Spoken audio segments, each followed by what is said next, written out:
Bama Football on YouTube, coming to you from beautiful Tuscaloosa, Alabama.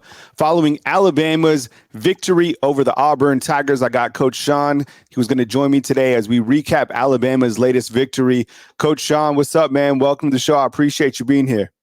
What's up with you guys, man? Roll Tide to everyone. Great morning. Great morning. Absolutely. Great morning. When we look to Alabama and what this team was able to do last night, now 11-1 on the season, 8-0 in SEC play. Let's jump right into it. Your initial thoughts and kind of your reaction of that 4th and 31 now that you've had one night of rest to think about it. Talk about that particular play. Man, those type of plays, believe it or not, everybody has those type of plays and situational. We used to call it situational progressions. You have those type of plays, but to have those plays work, actually work, you got to have a nice bit of luck, believe it or not, and it's got to be executed to perfection. I was more shocked now that I look back at the game. I was more shocked that Auburn had a spy on Jalen Milroe. Usually, you use a spy when you think the quarterback is going to take off running, right? 4th and 31. I don't think Jalen was going to have to run. Our success rate wouldn't have been very good. So for Auburn to commit someone to a spy, I think there was a mistake by them and definitely a check for us. So it was amazing, man. It was amazing. 4th and 31. Hopefully we'll never be in those type of situations again, but I'll take it. I'll definitely take it. And kind of leading up to that play as well was kind of the snafu on the snap from Seth and Jalen, and however that goes. And I mean, Coach, is that more on Seth? Is that more on Jalen? I mean, talk about what you think happened in that particular play. It'd be interesting to follow up with Saban on Monday on that play. It's something that Alabama has really improved on, throughout the course of the season. But we have seen that, and sometimes it can be with the environment being loud. But what's your take on that snafu that happened right before the 4th and 31? When I look at Seth and I look at his bad snaps, I think a couple of them, obviously we all know the snap count. The snap count is called in the huddle. We'll call a play on 1, on 2, on second hut, third hut, whatever. You call a play in the huddle. It's almost like he's I guess anticipating. It's almost like he can't hear Jalen and he's anticipating. Yeah. Right. Because I've seen that several times from him. And usually when that happens and it's loud like that, you go on the clap. You don't even go on a hike. You go on a clap because I had 2 neighbors that went to Auburn and said it was even louder than Texas A&M. Said it was the loudest game they had been to outside of our Tennessee game. And so usually it's like he's trying to anticipate the snap count. That's why it seems and comes off as if he's hiking the ball a little early, slightly early. And but we got to get that cleaned up, man. Good night. We got to get that thing cleaned up because that could have been catastrophic. That was really the reason. I mean, can you think about it? We were in the red zone. We lost about 18 to 20 yards on that bad snap. So that almost cost us. When you look to this game overall, I mean, what are some takeaways? I mean, I'm calling it, the miracle, at the barn or wherever we want to talk about it. I mean, let's kind of dive in a little bit and look at this game overall. I got the stats pulled up right now. Alabama 27 to 24. And a lot of people were asking, particularly at this game, why they took Alabama's touchdown by Terran Arnold off the board. And it looks like the reason was because he stepped out of bounds. And that was kind of the reason why the score reflected 27 to 24. But as you can see, Alabama jumps to a 7-0 start off a Roydell Williams touchdown run. Auburn fires back to make it 7-7. Will Reichert, who hit a 32-yard field goal to put Alabama up 10-7, and then Auburn scores to make it 14-10, kind of a back-and-forth type game. Jalen Milroe throws a beautiful pass to Jermaine Burton on a 68-yard score to make it 17-14, and then Will Reichert with another field goal to make it 20-14. Auburn makes it 21-20, and then 24-20, and then Alabama comes back with the 4th and 31 late in the game to make it a 27-24 final. When you looked at the particular stats of this game, you see that Jalen Milroe, we're looking at the top left of your screen, had 108 yards gained. Now the net total is 107. That's what we go off of. Coach, were you surprised to see Jalen Milroe use his legs so much in a game like this? And throwing wise as well, he ends with 259. So altogether, 259 yards passing and 170 yards rushing. I actually thought he should have used them more in the first half. I think, me and the coaches had a debate about, I didn't understand why in the first half. I didn't quite understand the game script in the first half. The first drive was awesome. But after that, it's like they were dropping 8 on defense, and I didn't understand why we were trying to hang in the pocket and just hang and hang and hang and waiting for something to squirt and come out. Mm-hmm. Usually if they drop 8 and you have 15 yards in front of you, take it. Take it. Go for the sticks, run for the first down. We don't have to be Michael Vick and pop off 8 or 9 90-yard runs, but just at least get those 10 yards. I was very frustrated because it's like we were holding the ball too long. We were determined that somebody was going to get open, even when they weren't. When they're dropping 8, it's very tough to throw downfield. So in that instance, it's the same thing Tennessee did to us the first half. It's the same thing Kentucky did to us on the first 4 drives. If they're going to play man in the latter downs and play and drop 8 in the early downs, then you got to take those with your legs. And that's what he did the second half. You look to this particular stat, and I was talking about, Auburn and Hugh Freeze, and Hugh Freeze said, he literally told everyone the game plan going into this game back during his Monday press conference. He said that we have to establish a running game. And as you can see from the statistics right here, they certainly did that, rushing for a net total of 244 yards. I believe it's the most yards that Alabama has allowed on the ground the entire season. Hunter Alstorn and even Thorne, with 57 yards. Talk about Auburn's scheme and how they were effectively able to run the ball against Alabama. I'll tell any fan, remember this, guys. Auburn doesn't have a conventional running game. It's not like Auburn was lining up in the I backfield and running off tackle for 30, 40 yards. If you remember, Kyle, in our last live, I said that they were going to test the perimeter. Our middle linebackers had to have great eye discipline with this offense. A whole gang of misdirectional things. Hugh Freeze do a great job of running things that put your linebackers in a very in a pickle, if you will. You have to be very, very disciplined watching that kind of offense. A lot of jet sweeps, a lot of motions, a lot of things to the boundary, and that's how they got us. It was several off-platform type misdirectional counter plays and several quarterback runs, and that's how they got us. That's how they got us with that perimeter stuff, sideline to sideline. And when you least expect it, they'll come off tackle. They'll come off the 2, come off the 1. And that's how they got us. They did a great job at Auburn. Clearly, their game plan was to run the ball, keep the football from our offense, eat up time of possession, and score points when they get in the red zone. And they were able to do that. When you look to the receiving stats for the University of Alabama last night, these guys came up big when they had to. I think I can fit Milroe in the screen as well. Milroe, 259 yards, passing 16 to 24. Isaiah Bond with 5 receptions for 75. And, of course, the 31-yard one that will be etched in eternity here at the University of Alabama. And when you look to this Iron Bowl, Jermaine Burton with a 68-yard touchdown, 107 yards. And then, it's interesting. I don't think I've ever seen a team or followed a team that has had more touchdowns taken off the board than Alabama, right? You had the Kendrick Law. I love the utilization of him where he had kind of the reverse, the shovel, whatever you want to call it, where he ran for a touchdown. That was taken away by C.J. Dupree holding penalty. And then I think that Milroe was over the line of scrimmage when he threw the touchdown to Amari Niblack as well. So that's 2 touchdowns off the board. And then you also add on the fact that Will Riker missed another field goal. So that's 17 points theoretically taken off the board in a game like this. Your take on the receivers and also, the fact that I mentioned the touchdowns and the field goal taken off the board.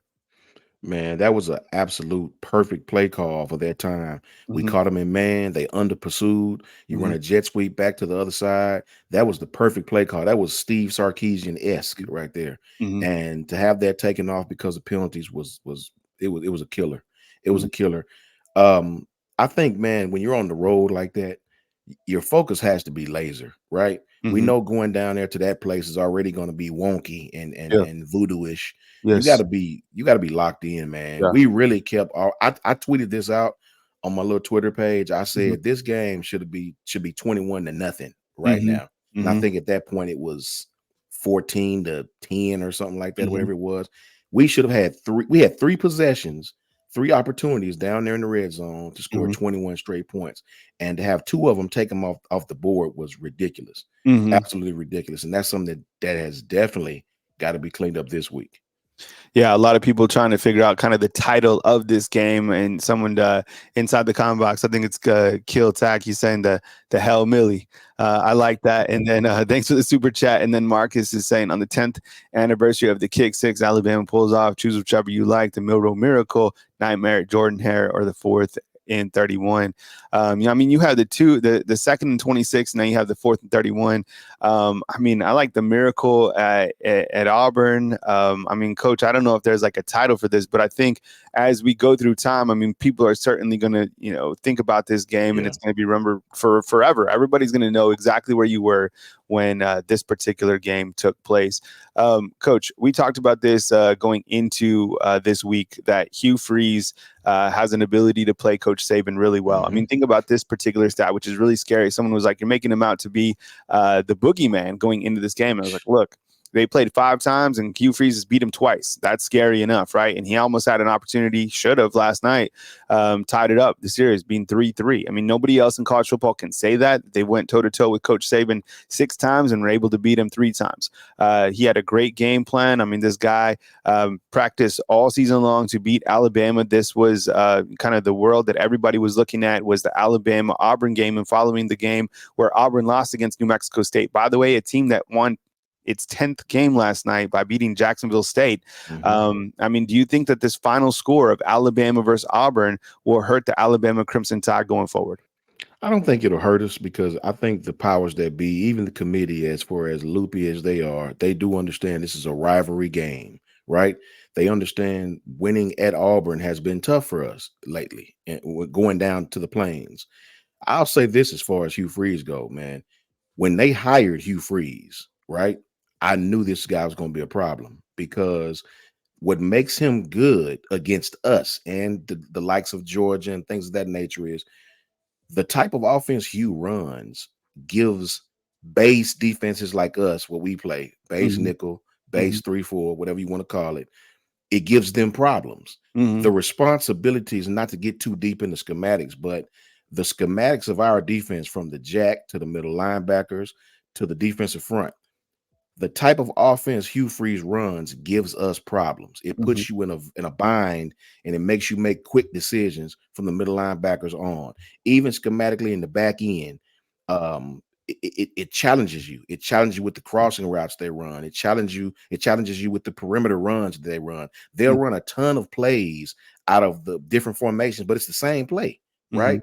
And they'll come back to those plays and change it up to passes, and they'll do a lot of different things formationally, which a lot of college football teams don't do that. It's difference in running up tempo and running a gang of formations, right? Hugh Freeze is exceptional at putting you in a bind. If you can remember, on one play, we had 3 receivers. They had 3 receivers on one side. And we like to do a lot of combo things on our defense, a lot of pass offs. We talked about that last night.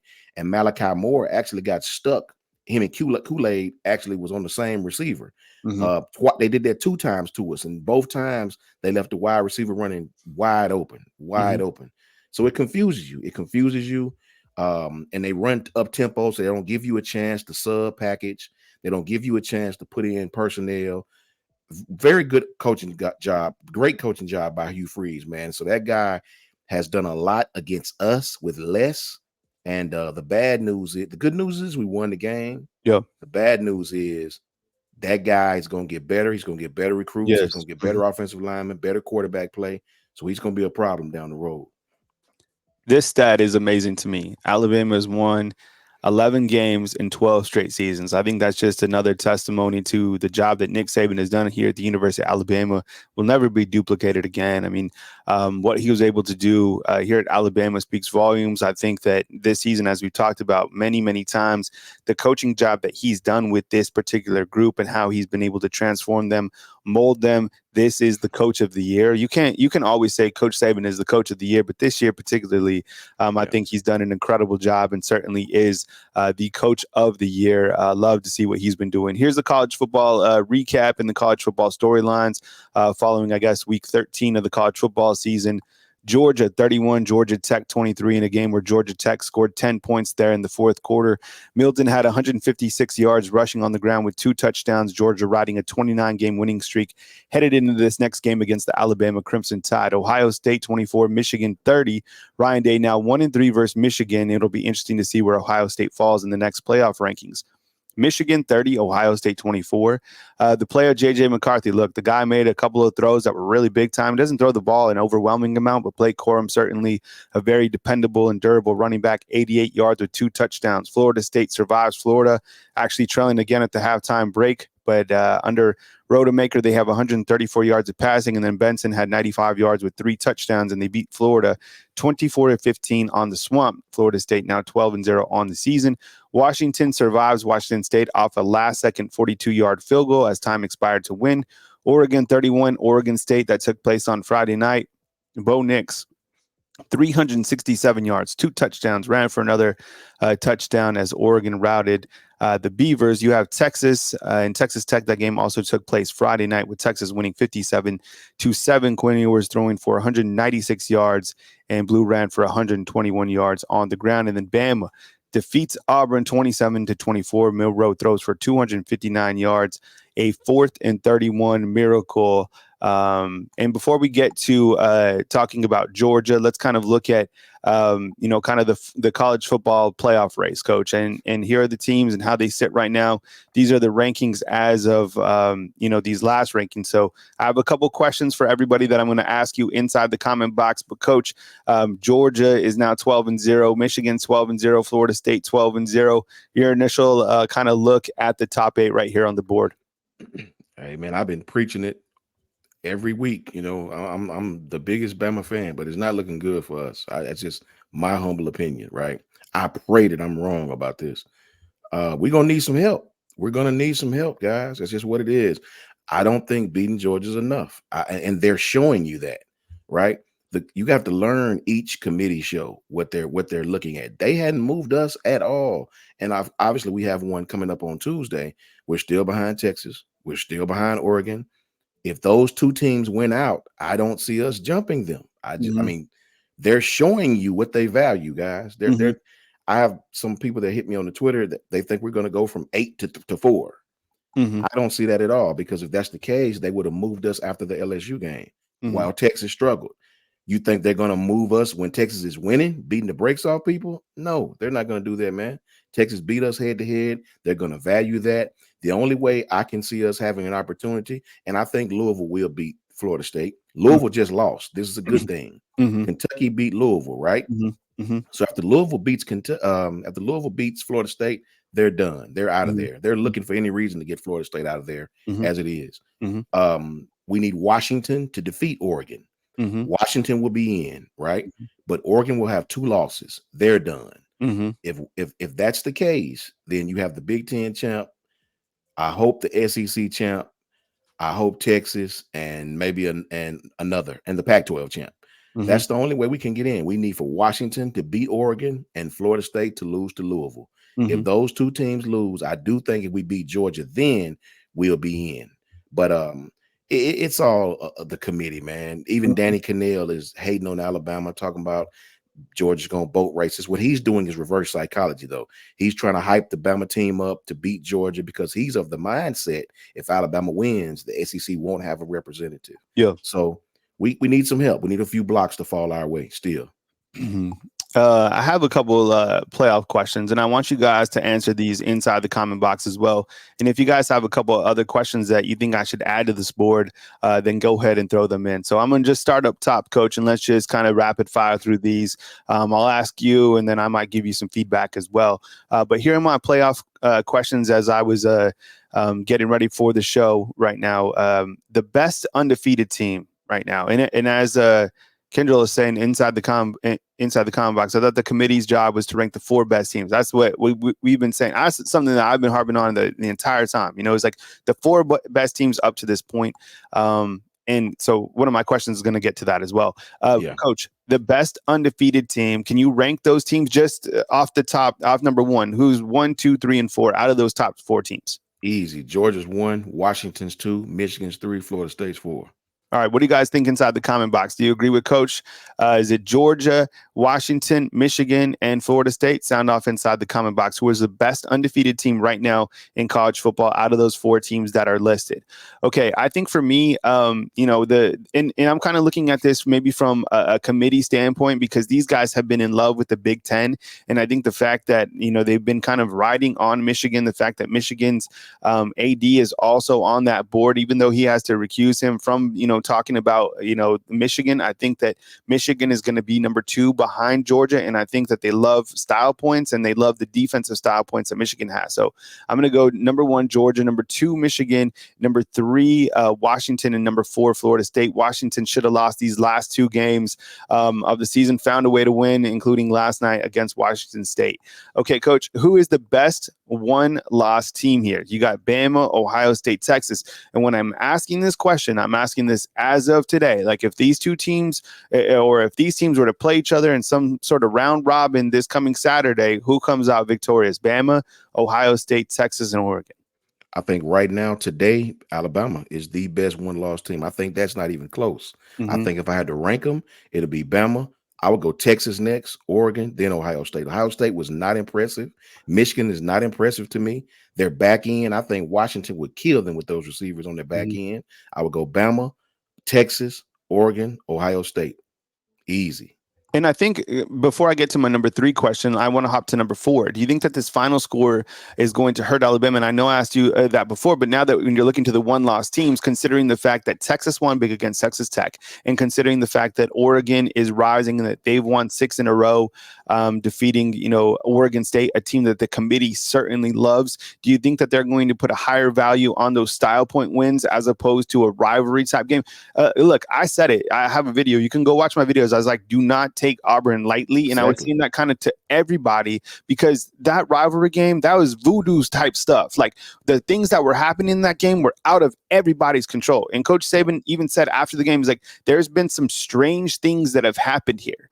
And there certainly are. And Coach Saban said this was the first time that really, kind of luck has gone our way, which is true. I mean, think about all the calls that went on in that game, the rivalry of it, the fact that Auburn, didn't even practice last week for New Mexico State, just practice for. We knew that it was going to be challenging. And my point is, does the committee understand kind of that pageantry of the Iron Bowl, and is this score and that kind of outcome going to affect them? And I'll ask you why. Look, 2 people from the West Coast, okay, that follow Alabama football, and actually they're from New Mexico, okay, because and that's where all my family is.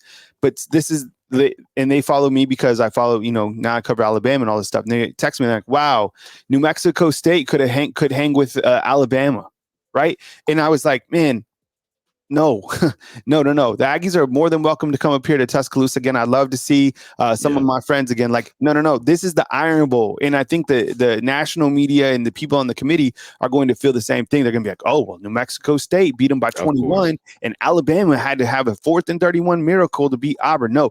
And I think, is that going to hurt Alabama, Coach? No, I don't think it will, because the guys that really know football and played this game understand.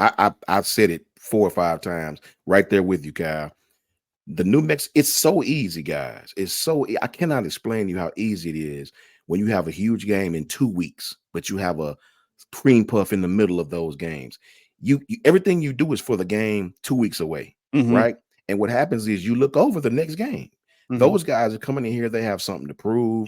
At Auburn game, that was their Super Bowl. Auburn kind of sleptwalked through that thing. They wasn't studying New Mexico State. They didn't. You could definitely tell they didn't prepare well for those guys. You know what I mean? New Mexico State landed all on the line, and couple that with New Mexico State is not a bad football team.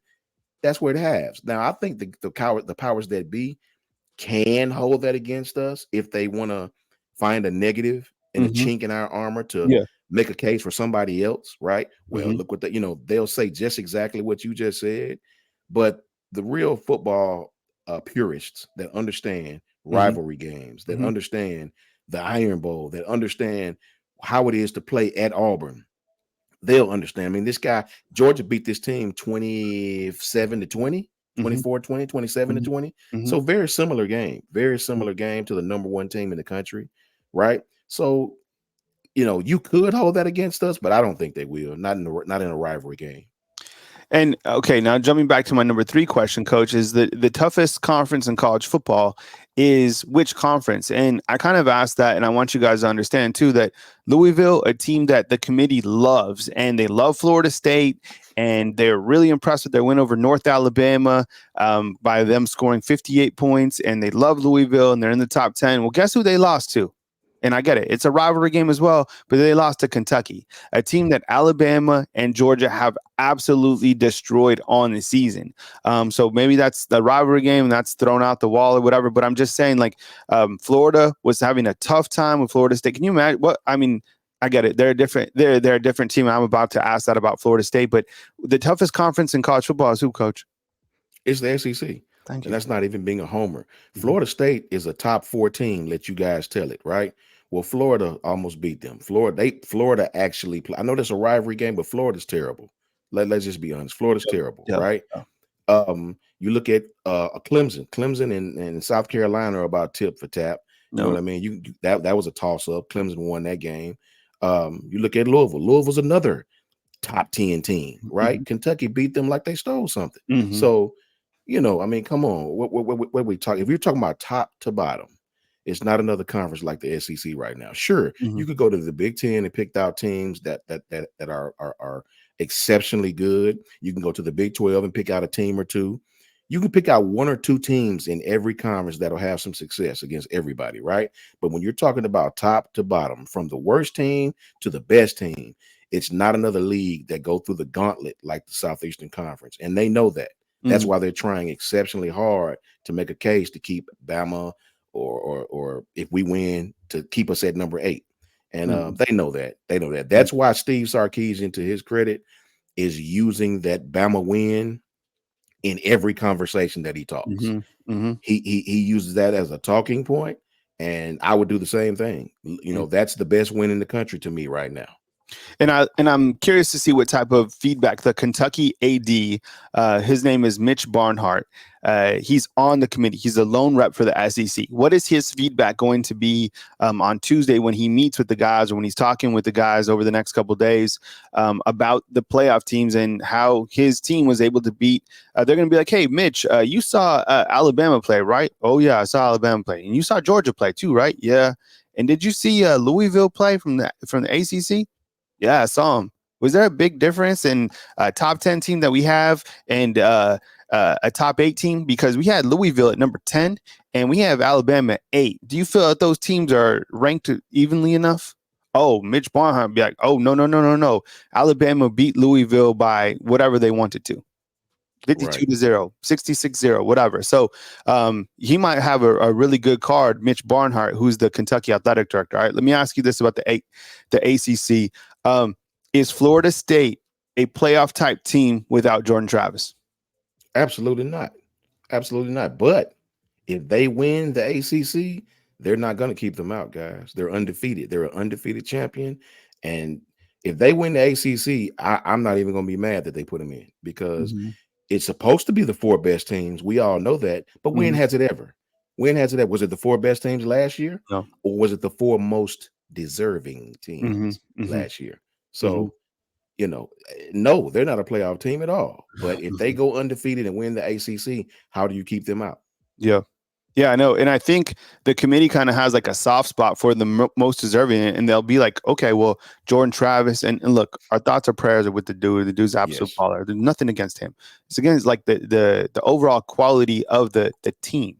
And Mark Norvell has done a good job, like a great job. Who would have thought that they would ever be undefeated up to this point? But the ACC is, as we're arguing, you know, that it's not what it is in the SEC. And, you know, considering the fact that, you know, they should have lost against Boston College. They should have lost against Clemson. They were trailing North Alabama. I mean, we can point to all these different things. And now that they don't have their quarterback, I'm curious to see where they are ranked. Vegas has already kind of thrown them away in terms of winning the overall title game. And if you want to put the 4 best teams in, Florida State, number 1, it was questionable if they were a top 4 to begin with. And now without Jordan Travis, okay, they might be deserving of this great season, which they are, but are they a top 4 team? Definitely not. Where does the committee place Ohio State? And this is going to be really, really interesting because They were number 2 and they lost to number 3. The committee also loves the Big Ten. They love the Rose Bowl, right? The Big Ten and the Pac-12. Where do they place Ohio State? That is an absolute impeccable question, because I'm going to say this, man, and this is straight from Coach Shawn. I am not impressed with Michigan or Ohio State. I think defensively they're average. I think offensively both teams are limited. I think Oregon would beat Michigan right now. I think Bo Nix would have a field day against that team. I am not impressed with neither one of those teams, man. Offensively, they're both limited. But here's the thing, guys. We got to prepare ourselves for this. They love, it's just like Kyle said, they love the Big Ten, right? They love, and I think they're sweet on these teams for matchup purposes, right? They want this team to go here. They want that team to go here. So they're going to be sweet on them. We're going to bloviate their rankings to make them seem so good. And if you watch their game, it was almost sickening how the Joe Klatt and the other young man, this is an absolute great game. I was like, you got to be kidding. You got to be kidding me. So it's going to be very, very, very interesting to see where they put Ohio State, because Ohio State is not better than Texas. They're not better than Bama. And I don't think they're better than Oregon right now. So it's going to be interesting to see. They better not put them above Bama, man. They better not. My last question before we get to Alabama versus Georgia.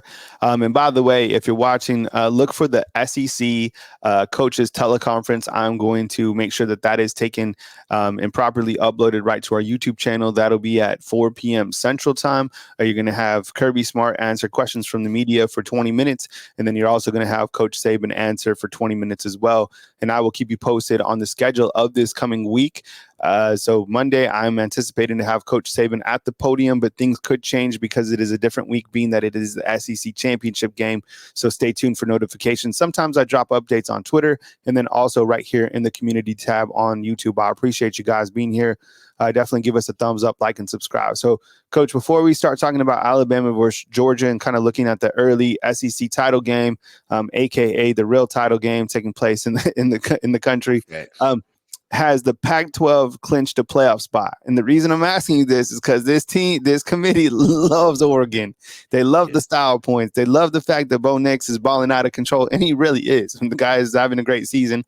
And Washington keeps surviving. The last 2 games. Let's look at it 2 ways. Washington wins. They finish the season 13-0. Right? They're 100% in. And if Oregon, kind of this team that they like, if they finish out 12-1, you got to think they're in as well, right? They're in, yeah. And that will open a door for Washington. We only lost to the same team we beat. So it's going to be a cluster. That's why I said we need Washington to go ahead and get rid of those guys. Here's the thing with the Pac-12. Washington defensively is okay. They're not a bad team defensively. They're better than some SEC defenses, believe it or not. Offensively, they're great. They have receivers. They have a quarterback. They have a very good offensive line. I see how they beat Oregon, even though Oregon kind of beat themselves. I personally think they're going to beat Oregon again. That's just me. Oregon had, to this date, Oregon outside of the Washington game, losing that game, Oregon hadn't beaten a ranked team today that's presently in the top 25 today. Utah's not ranked. Colorado's not ranked. Texas Tech, they hadn't beaten a ranked team yet. That's as far as the present rankings of today. So I think Washington's going to beat them. I think Washington's in. I'm going to go ahead and count them in. The Pac-12 is sweet with the committee right now. They definitely are trying to make a case for that team, even though that conference is going to leave after this year. I personally think the committee is trying to ruffle everyone's feathers because they want everybody excited going into this 12-team playoff. We can ruffle everybody's feathers the year before. Everybody will be looking forward to the 12-team playoff. So you never take out the mindset of business when you go into these kind of things. That's the thing you got to remember. All right, quick look at Alabama's resume before we talk Alabama versus Georgia. I kind of flew through this, so I will do another edit before we start talking about this on Monday and on Tuesday. But 10-game winning streak, 8-0 in SEC play, which is remarkable. Beat number 12 Ole Miss, number 14 LSU, and of course these rankings will change on the next college football ranking update. And number 21 Tennessee lost to number 7 Texas. Points per game 35, points allowed per game 17. Second half points 213 to 90. Number 17 ranked defense. I saw that because I was updated this morning. Number 19 strength of schedule on Power Guru. Milroe's recent play. And, just that throw was crazy. And so I kind of look at this stat at the bottom right of your screen where they are a 4.5-point underdog against Georgia. When you look to the rest of the top 8, what would they be in terms of, the underdog? Because there's nobody else is going to be a favorite against Georgia. Nobody. But what would they be? And I think the reason I asked is because that's how good Alabama is. Alabama is clearly a team that is built to play with a Georgia type team. This Georgia team is fantastic. So, Coach, I have a couple questions for you. And then I know I've been asked inside the comment box a couple times. Yes, I am going to take calls once Coach and I are done. So I'm going to finish this out. Coach and I are going to talk about Alabama, Georgia, and then I'll take a quick pause, and then I will take your guys' calls. So that's what's coming up right here on Bama Football on YouTube. Okay, so next up, Alabama versus Georgia. This team has won now 29 games in a row. Carson Beck, their quarterback, is playing lights out. Yesterday, it was kind of back and forth with their rival, Georgia Tech, which was kind of interesting. I don't know if they're kind of, looking to this next game against Bama or resting out some guys. I know Brock Bowers didn't play the entirety of that game.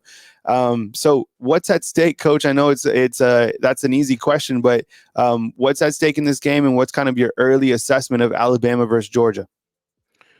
I think everything is at stake. I think our future is at stake. I think the crown of the king of college football is at stake. You let Georgia go in and beat us in Atlanta and go on to a third straight championship. That's unprecedented. When you look at the tail of the tape, if you will, this is going to be a very difficult game for Alabama to win. I mean, I'll just keep it honest. For me, the truth is in the details. It's not in the Bama crimson glasses and all that. I tell it like it is. It's going to be tough for us to win this football game. We cannot come out lethargic like we did against Auburn. Now, this will be a different atmosphere because it's not really a home game for either team. Yes, it's in Georgia, but the Georgia Dome has been good to Alabama. Georgia would not present the same type of misdirectional team that usually gives us problems. Georgia wants to play you in a phone booth. They want to play you in a phone booth. One thing I give Georgia respect for, they know who they are. They're 100% supremely confident in their identity, and they're not going to change it, not even for Alabama. It's going to be tough for us to win this football game unless we play our best football game of the season. No, they're not LSU on offense, but they're more balanced than LSU, which in my opinion makes them more dangerous. They can attack you through the tight end. They can attack you from the receivers. Their quarterback is highly accurate. They have a very capable offense to do us dirty if we go out there and make some mistakes. So on the flip side of that, the one team that matches up very well with Georgia, and they know it, is Alabama. Everything they do, we have an answer for. We just got to go out and play our game. Alabama matches up with University of Georgia better than any team in the country, right? And they know that. So we got to play our best football. Jalen has to have a Jalen Milroe type game. I don't want to see him out there acting like Peyton Manning. Throw the football when it's open, but if it is not open, I need those legs going. I need you, because that is how we win this football game, guys. Georgia is very sound defensively. Jalen Milroe can put the safeties in a bad situation. Do I come up and tackle Milroe? Do I stay with my receiver? Georgia's discipline. We need Milroe to be Milroe this game, and I think if we play our football game, we'll have a very, very good chance to win that game against Georgia. And this is just the straight up truth. I think the reason I ask what's at stake is because I think there's much more on the line than just getting to the, winning the SEC title or getting into the playoffs. I think when you look to the overall landscape of college football, Coach Saban is going to be here, hopefully, several more seasons. And I think what Kirby Smart is doing at Georgia is a real trying to change of the guards that they are the new dynasty in college football. And I think a win against Alabama and another win for Kirby Smart against Nick Saban would do so much more for their program. It will kind of say and continue to solidify in Georgia's minds that we are that team. We are that dynasty. And they truly feel that. I mean, I go back all the way to the SEC Media Day when Kirby Smart didn't even really want to talk about the times that he was out Alabama and that they don't really even compare themselves like Alabama. We all know that Alabama and Georgia are very similar in the terms of, the athletes that they have, the recruits that they have, and every single facility upgrade that Alabama has, Georgia has to implement that as well. There's a lot of names that have been from Alabama to Georgia, and there's some guys on Alabama's team that can, I think like Jermaine Burton and Trez Marshall, those guys are from Georgia. They know, can you imagine how those guys are anticipating this type of game going into the SEC title game? But I think there's much more to this game. And I honestly feel that these two teams are the best two teams overall in college football. And I've said it before, and I say it again, Jalen Milroe, when he wants to take over a game, he can. I mean, he did last night. He took over that game. And the reason why I say took over the game is because when he runs and when he throws and when he just goes out and complete balls, it's too hard to deal with him. You can't. Does a win get Alabama into the playoffs, Coach? I think it depends on what happens in the other games. I think if Washington defeats Oregon, that's a plus for us if we win the SEC. I think if Texas wins the Big 12, that's also a plus, but we could have a great time if they lose. That would help us even more. I think what happens in the other games will determine whether we get in or not. That is absolutely huge. What happens in the other games, we definitely need for Florida State to get up out of there. We need them to be out of there because if Florida State wins, it doesn't look good for us. I do not believe they'll put us in over an undefeated ACC champion, even though I feel we would dump truck Florida State. Again, they'll tell you it's the four best teams, but I don't think it's the four best teams. It's the four most deserving teams. And Florida State would be an undefeated ACC champion. They'll get in. I think what happens in the other games will dictate whether we get in or not, if we can defeat Georgia. But before you can even look to any playoffs, man, you got to defeat that team in red and black from Athens. Real quickly, Georgia plays a lot of man. They do a lot of similar things that we do. They rotate their middle linebackers and their linebackers a lot different than we do, and they play front seven a lot different than we do on third down. But their back end is very similar to ours. Very similar calls, very similar play strategies, leverages, the whole nine. So the opportunities for Jalen Milroe will be there. Do we take them or do we not take them? And Coach, this is the kind of my next question. I know I don't have it on the board, but this is a question that I had as well. Does a one-loss Georgia still get into the playoffs? Because and people out there being like, yo, Alabama beat Georgia. And Steve said it inside the comment box. It's like, it's not a guarantee that Alabama beats Georgia. 100%. Like, this Georgia team they are built to win another national title. 100%. That's why we're saying, and that's why I'm saying, like, if Alabama does beat this team, my goodness, like, what does that say about Alabama and how they're playing at this time of year? But with that said, the resume that Georgia has, how they've been playing, does a one-loss Georgia team still get into the playoffs with Alabama? Or do they get into the playoffs and Alabama still remains outside of the playoffs? And the reason I say that is because the committee did the exact same thing last year when Kansas State was able to beat TCU. It was an undefeated TCU, and they still put TCU inside the playoffs. Coach? Let me say this, and hear me closely so you can come back and call me Sean Stradamus after this happened. You know what I'm saying? Georgia hadn't lost a game, guys, if we're being honest, in almost 3 years. Think about what I'm saying. The last team to beat Georgia was this very game 2 years ago. It was the University of Alabama with Jamison Williams, JMO. You're talking about regular season games. This team hadn't lost a regular season game, if I can remember, since Alabama at Alabama 3 years ago with Jalen Waddle and them there. So do you leave a Georgia team out that got beat by a very hot team in Alabama? Man, that is the key question, because a one-loss Georgia team would still dump truck Washington, Oregon, Michigan to me, right? So, but see that, remember, guys, they're not going to think about that, though. That's not what the committee's here to do. They're not here to pat the SEC on the back and say, yeah, you could beat this. Do you leave a conference champion out for a one-loss Georgia team? For a one-loss SEC championship team in Alabama?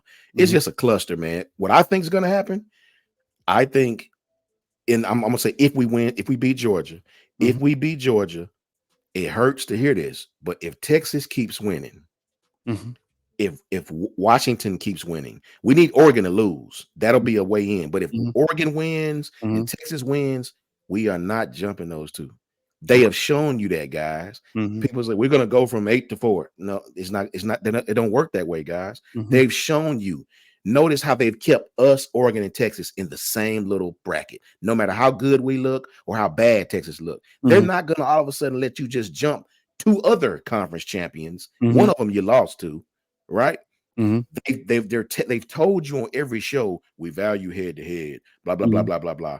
Mm-hmm. Oregon is sort of the puppet master in this. If they lose to Washington, Washington's in, they're done. If Mm-hmm. Oregon wins, I think we're screwed because Washington's going to have a case, right? Mm-hmm. Texas is going to have a case. Mm-hmm. So it's just going to be a cluster, man. We just got to win. We have to win and let the chips fall where they may.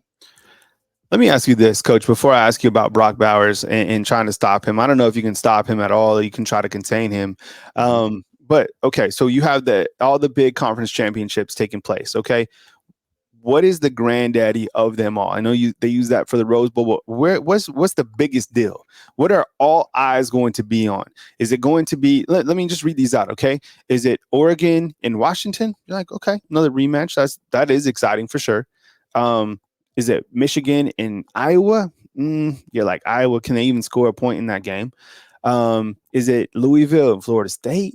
I mean, is that really going to tell us, who the best team is? Is it Texas and Oklahoma State? You're like, how did Oklahoma State come back and win that game? Because it would have been great to see Texas and Oklahoma. Or is it Alabama and Georgia? Everybody knows. Everybody knows that the players in that particular game on that particular field are going to be future NFL type players. These are the two best teams in college football based off the coaching, based off the past, based on the current time. These are the teams that are really going to solidify the best of the best. And that's why it's going to be hard for the committee, if Alabama is able to beat Georgia, for them to leave the Georgia Bulldogs out as well. These are the two top teams. Who are the best teams at this current point in time? Georgia, Alabama, about to show you on this this SEC title game. I think it's going to be fantastic. And how do you stop a player like Brock Bowers, Coach? Because he can simply take over a game. He's eaten up Alabama before. If you're Kevin Steele, if you're T-Rob in Alabama's defensive room, what are you guys talking about with Brock Bowers? With Brock Bowers, it's very simple. What makes him tough to defend is he's not like most tight ends. Catch the intermediate routes, catch the underneath stuff. Brock Bowers is a huge, oversized receiver, wide receiver. Mm-hmm. The guy can go deep. The guy can run the 9 routes. The guy can run the hitches, the comebacks, the high lows, the posts. He can do it all. So I think the way you defend him is with your star, depending on where he lines up, obviously, with a safety help over the top. Mm-hmm. The one thing that helps us with Brock Bowers is Georgia's not going to be extremely spread outish, if you know what I mean. They're going to keep everything closed in the box and they're going to run the football. So we don't have to ask our safety to do too much, but help out on Brock Bowers over the top on the hashes, and hope our star just don't get consistently beaten, putting them in one-on-one with our safeties. So that's how you defend Brock. Auburn, the first half actually did a pretty good job of it. The second half, they start moving Brock around, created some advantages on the defensive side of the ball, and he absolutely destroyed them. But I think you got to have a safety over the top. You got to have your star, whoever he's matched up on, keep him off linebackers, for God's sakes. Don't let a linebacker get matched up on him. That's an L from jump. So are you saying, Coach, then with the star position, are we saying that it's Malachi Moore, and with the safety over the top, that's either going to be Jalen Key or Caleb Downs up the top? So are we saying Malachi Moore versus Brock Bowers? Yeah, that's what it'll be. That's what it'll be, depending on where they line Brock up at. Depending on where they line him up at. Now, they could split him out the X, or they could have put him on the outside receivers, the boundary or the field side. Depending on where they line him up at, that's going to be the number one matchup, Malachi and a safety over the top to help. I'm sure that's what Coach Saban's going to do. I'm positive he's not going to ask Malachi to man up on that guy and put him on the island with him, which sometimes in some third down instances, that will be the case. But for the most part, you let the safety hang over the top. Georgia's going to run the football, keep 2 safeties high, and that's how you try to limit that guy's opportunities. And I think just like Lewis is saying, I feel that this is kind of how the committee and the rest of the college football world looks at this particular game. I don't see how Alabama can beat Georgia at all. That's why I'm saying if Alabama is able to beat this Georgia team, it's going to send shockwaves throughout the entire country and say, hey, this Bama team beat this unbeatable Georgia team. You got to get this team in. Coach, any final thoughts when you talk about Alabama versus Georgia? I know we're going to talk about it, all this week, but any other keys to the game, early keys to the game? I know we're going to kind of dive more into Georgia and Alabama, and we're still kind of digesting, the Milroe's miracle. But what's your final thought on this Georgia Alabama upcoming SEC title game? My final thought is I would tell the fans, please don't. I said this last week. Don't take too much from previous games and apply it to Alabama and Georgia. I said last week, don't take too much from the New Mexico State game. Forget the fact what he done against Georgia Tech. He'll be featured against Alabama because that's the only way they can win. So throw out whatever happens against Georgia Tech. Throw out whatever happened against Auburn, right? The key to us defeating Georgia is Jalen Milroe. Jalen Milroe. You cannot practice for a quarterback like that, right? A quarterback like that, real briefly, he puts your secondary, your safeties, your linebackers in situational things. Do I come up and tackle this guy? That's when he throw the ball. Do I make a decision? Jalen Milroe is the key to this thing. Our offensive line playing well and Jalen Milroe. If Jalen Milroe plays like he played against Kentucky, I have no doubt that we'll beat any team in the country, Georgia included. And Kirby Smart knows that. Jalen Milroe is the key, guys. Remember that. All right, Coach. Well, I appreciate you being here, man, and chopping it up with me on this beautiful, college football Sunday as Alabama now gears up for the SEC title game. Coach, appreciate you, and we will catch up with you next time. No problem, man. I appreciate you guys. Roll Tide. All right, roll tide to you, Coach. All right, that was Coach Shawn coming in. My name's Kyle Henderson of Bama Football on YouTube. I'm going to take your calls right now, so just give me 1 second. I'm gonna patch everything together, and I'll be back right here on Bama Football on YouTube to take your calls. Get ready to call on the phone lines. I'm going to get your take on this Alabama victory over Auburn and start talking about the SEC title game. Give me 1 second.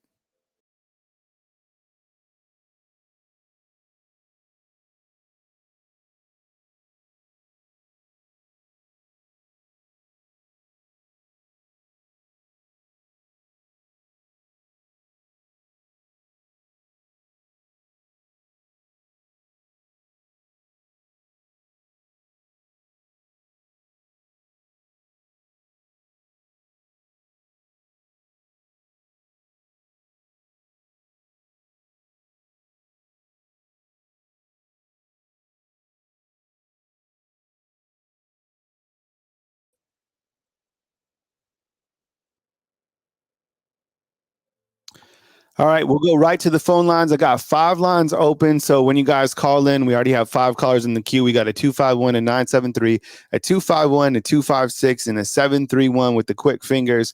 These are the topics that I would like to focus on along with the college football playoff rankings. When you call in, let's get to the points and let's fly through the callers. I'll be here. I'm not going anywhere. So let's get our points in and then let's move to the next caller. So with that said, we open up the phone lines and we start with the 251. Let's get it started. Hey, hello, you're on the line with Kyle Henderson. Who am I on the line with and where are you calling in from? Oh, 1 second, Robert. 1 second. 1 second. Give me 1 second. All right. Robert, what's up, man? How's it going? Appreciate you calling in, man. Hey, my heart made it. It was tough, though, but the heart attack was close. But it managed to survive the Iron Bowl again. And the voodoo dolls. I thought we were going to beat the witch doctors this time in Jordan Hare, but those witch doctors are powerful. That voodoo is something else. Yeah, no, yeah, absolutely. And I tweeted that out earlier in the game. Bama Football on YouTube, on Twitter, and so you have the face mask penalty, and they call it a block in the back. And from that moment in time, I was like, oh my goodness, who else knows what's going to happen in this particular game?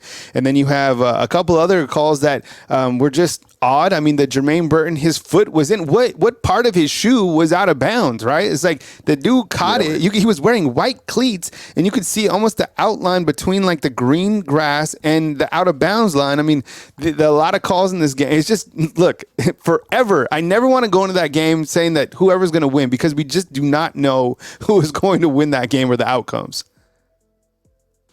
Well, and the worst part about Jermaine Burton catch is, okay, you initially rule he caught it. How did you overturn it to say he didn't? So now it's up to the booth to overturn a he didn't catch it call versus a he did catch it call. Yep. That was just, okay, whatever.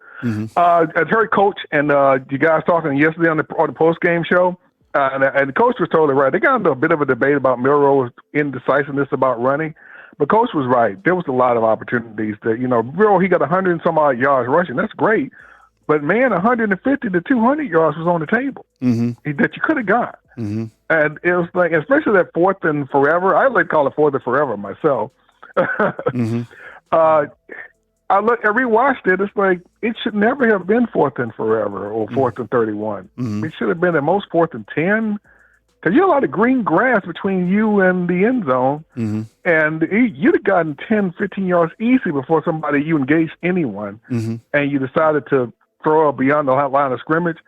That was not a dude, like the coach said, he's got to take advantage of his full skill set. You are the best mobile dual threat quarterback in the country if you allow yourself to be. Allow yourself to be. It's don't hold back. So much gets opened up when you don't hold back. It makes your game better. It makes the team better. I don't understand the indecisiveness with him and when to run sometimes. It's just, it gets really perplexing. Yeah, because I think on that, and sorry to interrupt you, Robert, but I agree. It's like sometimes he has this ability that he's not fully just allowing just to take over, right? It's like it's been rare to just see him actually just like take off and go for it. Even on that short yardage against Auburn, when him and the Auburn guy collided in the fourth quarter, I thought he could have just buried that guy or just went for the first down, right? Sometimes I'm with you. It's just like, why don't you just go completely beast mode and just use your God-given ability and just run as hard and as fast as you can? He does that sometimes, but that's why I'm still thinking that he hasn't even gone monster Milroe mode. We've seen it against LSU and Auburn when he's had to kind of take over that game, but I still think there's so much more to come from his game. Absolutely. And if you hone in and then Saban mentioned it during his press conference, which, it was blatantly obvious. I'm hoping that Coach mentioned that in the press conference, because, Saban, he's never talking to reporters or to us. He's talking to his players. Yeah.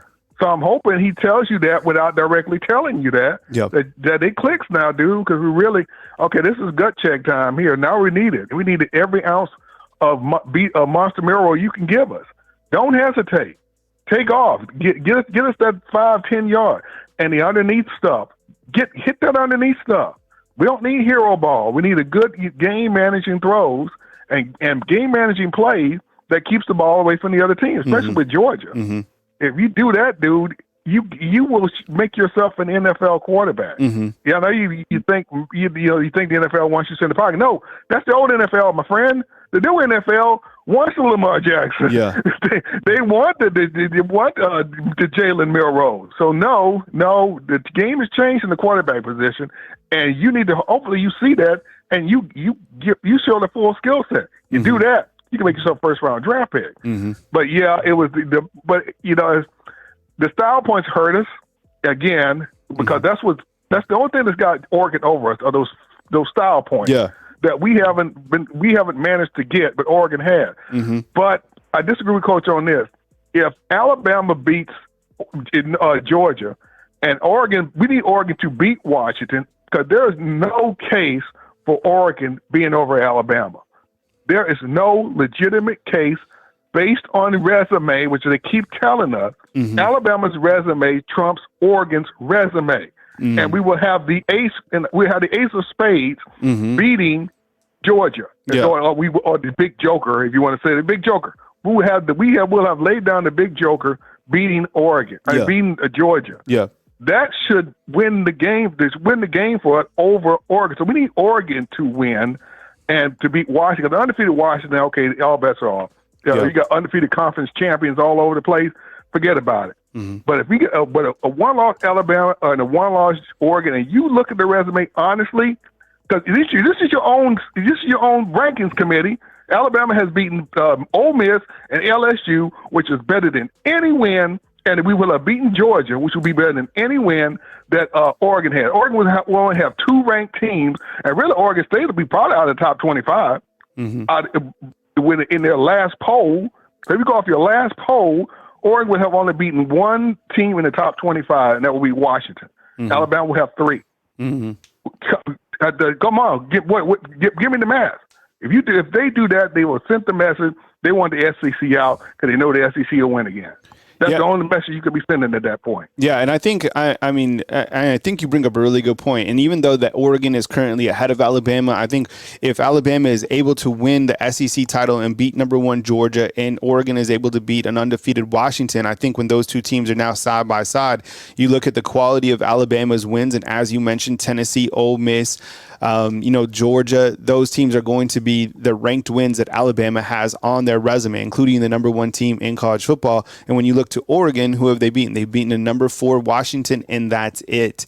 I think that, when you start to compare those teams, that's how Alabama jumps some of these teams ahead of them, including even at Texas, because you look kind of how Texas, now I know Texas played really well against Texas Tech, but overall, like resume wise, those wins certainly, stand out for Alabama.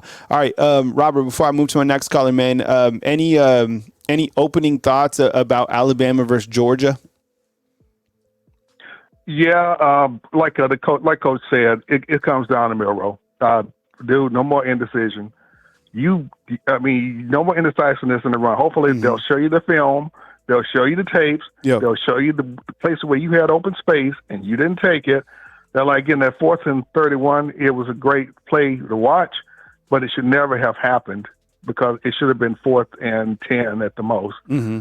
So you made it 4th and 31 by your indecisiveness. Mm-hmm. Let's don't do that anymore. Mm-hmm. So, yeah, great play to watch, but it was a play that didn't have to happen. Mm-hmm. So hopefully you listen to the coaches and you watch the film and then you be ready to go. All right, man. Take it easy, Robert. Appreciate you calling in, man.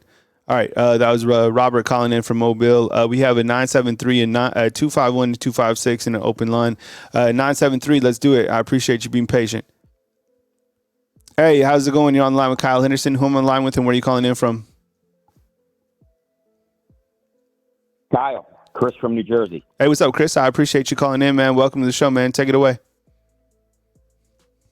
Well, we're all recovering from last night. My heart's okay. But, I think what happened last night is classic. It's just classic human nature. Let's go back a week and go to Auburn. Hugh Freeze has been game planning for Alabama all year. Mm. He game planned the entire week against New Mexico State, and look what happened. He lost. Mm. Now, why did he do that? Because if he had won last night, ESPN, the SEC Network, us would be talking about, what a great victory for Auburn, what a bad victory it is for Alabama. Mm-hmm. It would help his entire program. It'd probably be the biggest thing since either Cam Newton or Kick Six, mm-hmm. right? So, mm-hmm. and listen, I we're all crazy Alabama fans, but all week for weeks, they're talking about the matchup between Alabama and Georgia. Mm-hmm. You don't think that there's a minor amount of overlooking Auburn? I know it's the Iron Bowl. I get it. Mm-hmm. But, they're also looking at the point spread, 14.5 points. Mm-hmm. They just lost to New Mexico. We're going to blow them out. Sure. Now, so it's the same thing. It's the same thing. So, and talking about Milroe last night, I'm going to say this. I'm telling you right now, Tommy Rees and Saban, they didn't want Milroe taking off as much as he could have. Why? Mm-hmm. They're worried about injury. Mm-hmm. They need the only chance, and I agree with Coach Shawn. The only chance Alabama beats Georgia is Milroe, right? Mm-hmm. We all agree with that. So you can't, if you saw that hit he took, that collision. I was worried that both of them were going to be down. Mm-hmm. without Milroe, now we're sunk. So, so I'm sure that'll be a totally different game plan for next week, and the game plan is going to be on. Mm-hmm. So, that's it was an incredible play. Milroe's going to go down in history. If Milroe was running a lot more, there was a lot more design run plays for him. Mm-hmm. God forbid one of the Auburn guys knocks him out of the game. That'll make that guy's life in Auburn lore. We knocked out Milroe. We won the game, blah, blah, blah. So, we all know the importance of this in history. Ja'Cory Brooks is going to go down in history for that catch, period, right? All the other history over the years, 10 years, 20 years, 50 years back, this is a big game, especially if you're from Alabama, right? Mm-hmm. So, that an incredible win, and now on to Georgia. Now, here's where I go wrong with Coach Shawn, and we're not that wrong. Is the reason why the committee has Alabama where it is right now, and I think by Tuesday they'll be ahead of Ohio State, so it'll be a little closer, is they don't believe there's any chance Alabama beats Georgia. That's what they believe. Now, when Alabama does win next week, their methodology is going to be completely blown up. And like I said last week, 100% Alabama's in. Win and in. All those other scenarios are out the window. Their methodology is there's no chance Alabama wins, and they don't have. That's why they're not even giving it a thought. If Alabama wins, they're in. Period. Mm-hmm. Yeah. So, and I got to tell you, I think that the game plan is going to be incredible. It'll be tight at halftime. Mm-hmm. I believe that Georgia hasn't been tested all year, and Alabama is going to beat them in the second half, beat them pretty good, and there's going to be a lot of turnovers, and they're going to lose their composure a little bit. Mm-hmm. Remember, that happened. That happened not too long ago. So, mm-hmm. I see Bama, and I see Bama winning the whole thing now. So, mm-hmm. I don't see how. Excuse me. Anything changes. I think next week's the national championship. Mm-hmm. Get the popcorn out, get comfortable, watch the national championship game because it's next Saturday. Yeah, I think so too. I mean, I've been saying that as well. I think that when you have Alabama and Georgia, I mean, these are two heavyweights. And I kind of revert back to what Coach Saban has said in some of these big-time SEC games is that Georgia's going to get theirs, Alabama is going to get theirs.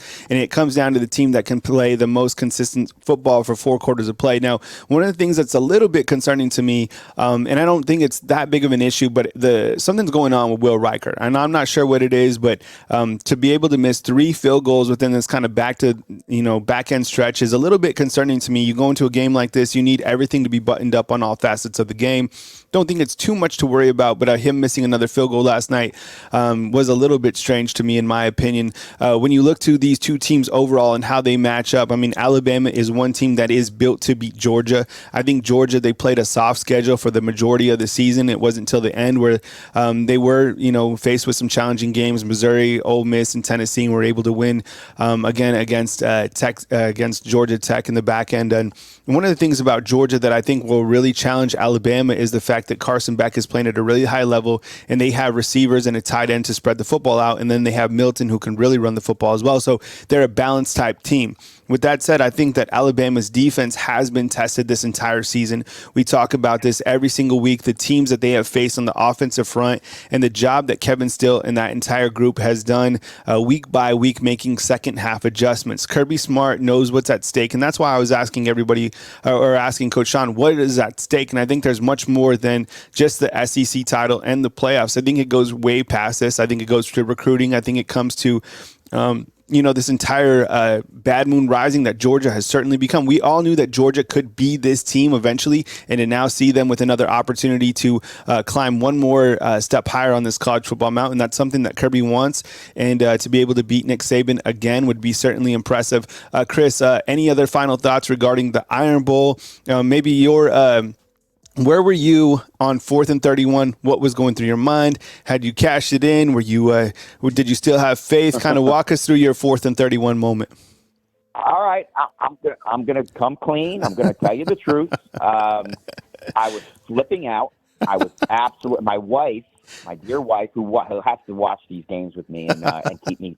My wife, who when Bryce Young was doing it last year, she was saying the same thing. By the way, we're going to win. It's okay. Yeah, calm down.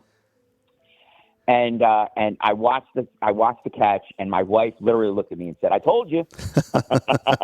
So yeah, I was freaking out, and but it was, oh my God, it's so nice to be on the right side of that. So I think the thing that made it even more nerve-wracking, what made it more nerve-wracking, that entire play, was the play before it, because it was this wave of emotions, right? Like, Alabama's now driving, they recover the fumble. Okay, Bama's like, they're putting a drive together, they're going to score, and you know that they can't kick a field goal because they're down by 4. So you're like, okay, they have to put in the end zone. A little bit of anxiety, but they have the momentum. And then the missed snap, you just completely lose everything, because you're just like, Mike, are you kidding me? You get to this point of the season, it's all on the line. It's a 1-game elimination. Can you believe it came down to Auburn? I can't believe this. It's a missed snap, all this stuff. And then you have a 4th and 31, and for Hugh Freeze to literally drop back 9 players, and Jalen, I mean, that took forever. That play took forever, and to find Isaiah Bond, who comes through, I mean, that is one of the greatest moments in college football history. I mean, I just keep watching it again and again. There's so many different angles that fans have taken, and they showcase, Isaiah Bond, or IB, as Coach calls him, his ability to come up with it. Just incredible. But I appreciate you calling in, Chris. Please call again next time. I appreciate catching up with you, man. We'll probably chime in the rest of us. Great. Have a great rest of the weekend. Keep up the great work, and roll tide. Absolutely, man. Roll tide to you, man. Call again next time, Chris. All right. We have a 251, a 256, a 731, and a 615 coming up next here on Bama Football on YouTube. Hey, fam, I appreciate you guys being here. Hit the thumbs up, like, subscribe. Stay tuned for more content. All this week, I'm live every single day, Monday through Friday, on the YouTube channel at 9 a.m. And I appreciate all the support. Honestly, thank you very much for believing in me. I didn't get SEC cred, or didn't get creds to go to the Iron Bowl. Sad that I had to miss it, but we still had a really good day in terms of pumping out the content. But I did get creds for the SEC title game. As I said, maybe it has to do with the fact that I am from New Mexico State. By the way, my Aggies won their 10th game last night in a game against Jacksonville State. Played 2 Alabama teams back-to-back. How about that? Jerry Kill doing a great job for the New Mexico State Aggies. What you can expect today, I'm going to take your call, so be patient. I'm going to get to you. But I have the SEC teleconference taking place today, which is Sunday the 26th at 4 p.m. Central Time. You're going to get Kirby Smart for 20 minutes, Coach Saban for 20 minutes. I'll make sure that is nice, packaged, edited with really nice audio, so you guys can listen to the opening comments for Coach Saban and Coach Kirby Smart going into this SEC title game. Monday, I believe we will have Coach Saban at the podium, but I will keep you guys posted on what's coming this way right here on Bama Football on YouTube. With that said, next up, we got a 251. Let's take it right now. Hey, thank you so much for calling in. You're on the line with Kyle Henderson. Who am I on the line with, and where are you calling in from? Hey, Kyle, it's Rusty from Gulf Shores. Hey, Rusty, I appreciate it, man. Thank you very much for calling from Gulf Shores, man. Take it away. All right, so I'm going to start with the 4th and 31. Well, actually, let me start here. I'm in Alabama, and my wife's an Auburn grad. We hate the Iron Bowl. We can't stand it. Listen, we've been married for a lot of years, and there's 3 times that we've almost gotten divorced, and all 3 of those times were directly after an Iron Bowl. So we both hate it. Last night's game, it's hard to enjoy it when I'm watching my wife cry. I mean, it really is. I think that, it kind of goes to my soul with that. I'm glad we won, though. She's not home right now, so I can say roll tide.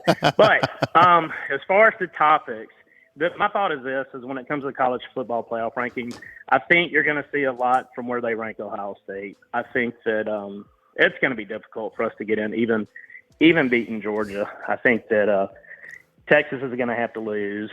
I think that Oregon does have to beat Washington. That's just my opinion. I thought Florida would beat Florida State. That didn't happen, but I think Louisville will. So I think that'll take care of itself. But you're not going to tell me that Bama beats Georgia, that the committee, and I think they should take Bama over. It should, the SEC championship should matter. But they've loved Georgia. They've kept them where they've kept them. They've kept us where they've kept us. I cashed it in last night. It was like, you know what? I'd rather lose to Auburn and beat Georgia and not make the playoffs. But, I mean, who knows? as far as how to beat Georgia, I think that they are beatable. I think I've been hounded on this all year long. We got to be a time of possession type of team. I don't like when we get into the situation where we start spreading things out, but I think that's what we're going to have to do against Georgia. However, doing that against Georgia has a speed, on the edge that can compete with us. So I think it's going to be a tall task, but I think we can beat Georgia. All the Michigan and Ohio State, I think both of those teams are overrated. I mean, I agree with what Coach said earlier. Like they're good, sound, fundamental teams, but I don't think that they have the talent that SEC teams have. But yeah, I mean, that's all I got this morning. But like I said, dude, you do a great job. I feel heartbroken for my wife, and my wife feels heartbroken for me when Alabama loses. I hate the freaking Iron Bowl. We both grew up in it, but we still hate it. So anyway, wait, Rusty, before you go, man, I have to ask you, man, since she's an Auburn fan and you're a Bama fan, you have to talk me through your 4th and 31 moment. I mean, are you watching this game together? Does she have like an Auburn room and you have your Bama room? Like, were you guys watching the game together? Walk me through your 4th and 31 moment. All right. Fortunately for us, we've got multiple TVs in our house. We got them outside by the pool. We've got them inside. We've got multiple rooms.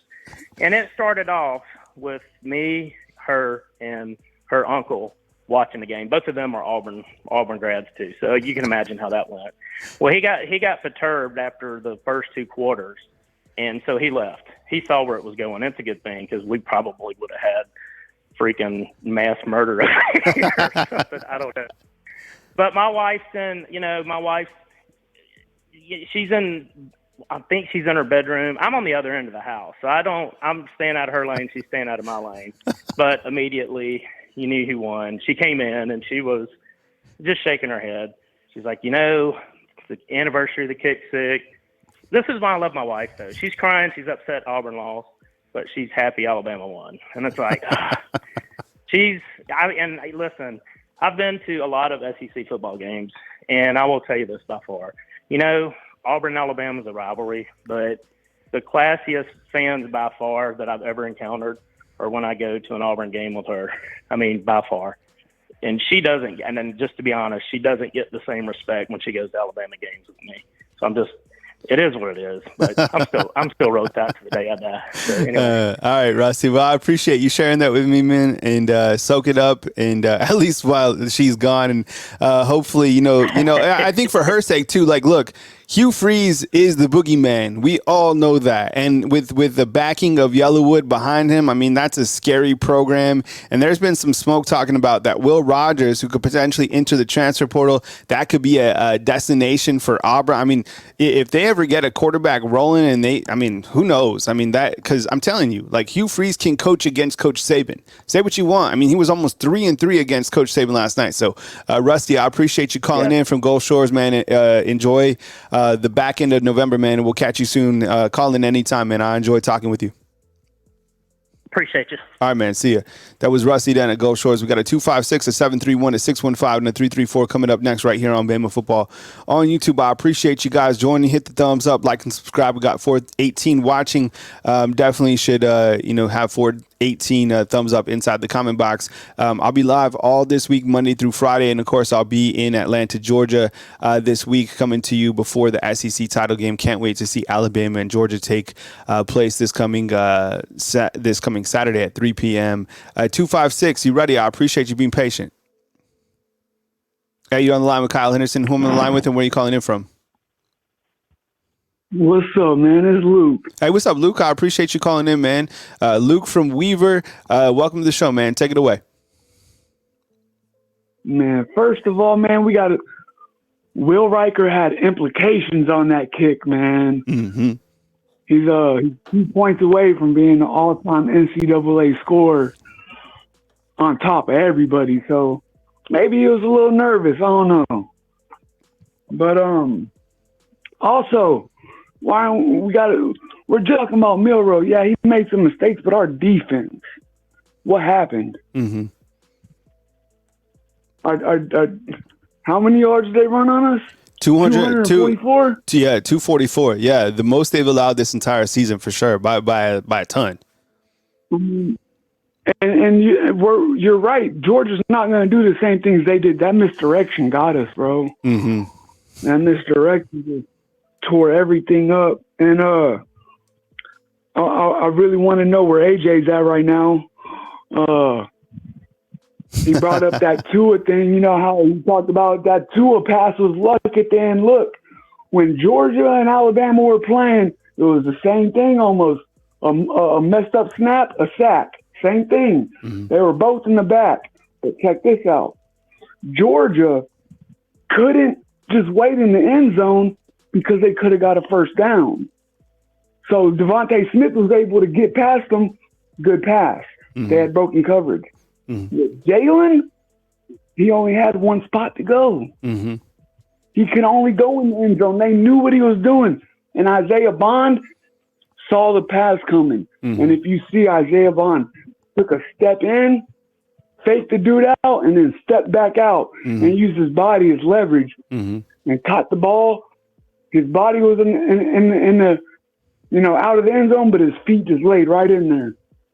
Perfect throw. Look, and this is inside the comment box. All right, help me out with this. Come two different plays, right? The title game's on the line. Really the season's on the line for the 2nd and 26 and the 4th and 31. Let's just. I haven't even thought about this up until now. What was the more difficult throw? Honestly, I mean, Jalen. Right? I'm kind of thinking that Milroe's throw, right?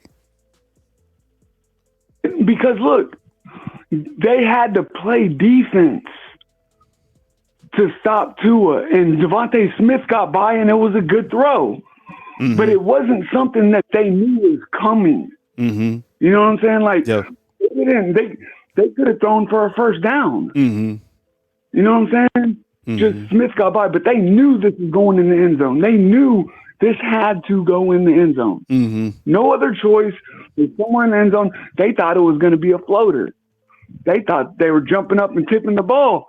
Jalen Milroe steps back, and I know it's only a 31-yard pass on a thing, but he threw a 40-yard bomb, a missile, right into Isaiah Bond. You see, Isaiah Bond jumped, but he didn't really jump. He just hopped up, and it just right into his breadbasket, right into his hands, bro.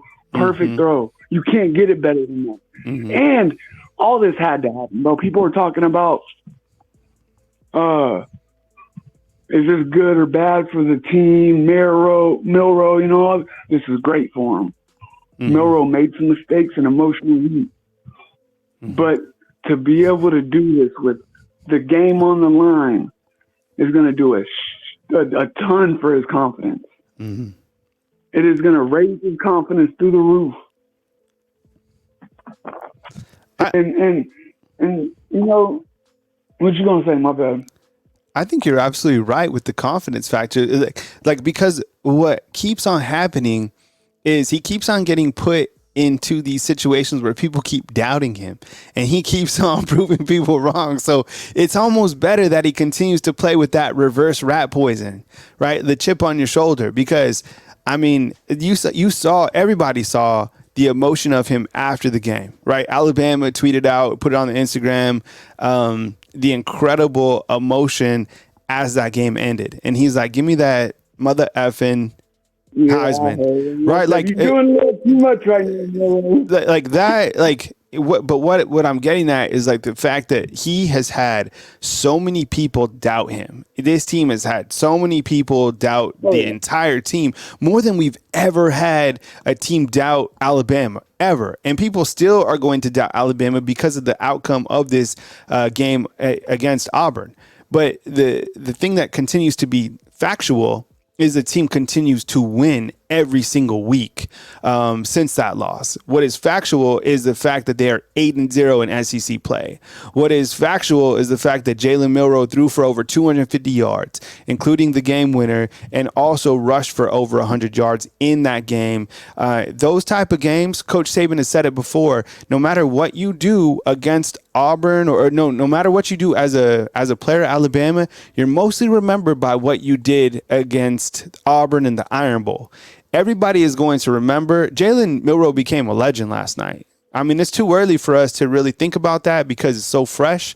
but he's a legend, 100%. And that performance and that throw will be one that lives up there with second and 26 and all these great moments for Alabama. But that 4th and 31 was incredible. Someone even said it inside the comment box. It said that 4th and 31 is even hard on Madden. Yeah, it's hard to throw a 15-yard slant on Madden. So yeah, you're right. I mean, it's the confidence factor is certainly up there. What else you got, Luke? Especially when they know where the ball is going. Mm-hmm. Isaiah Bond, and that's why I can't just name this play after Milroe. You can't do that. We can't name it the Mill. Bro, this is a team game. Isaiah Bond faked that dude out. Mm-hmm. Isaiah Bond leaned inside, got that dude to think it. Like I said, they thought it was going to be a floater. Mm-hmm. They thought he was throwing a. And this is another point for AJ for listening. Bro, any other quarterback, 4th and 31, you got to throw it in for a lob. So hopefully somebody can get it. Milroe threw a missile into there, and Bond did right. Bond faked the dude out, didn't have enough time to get to the ball. If that would have had some air under it or something, the cornerback would have, or the safety, whoever he was, would have got to it and knocked it down. Mm-hmm. And then does this game remind you of a game earlier in the season where other people's mistakes could have cost us the game, and Milroe made some mistakes that did cost us the game. Mm-hmm.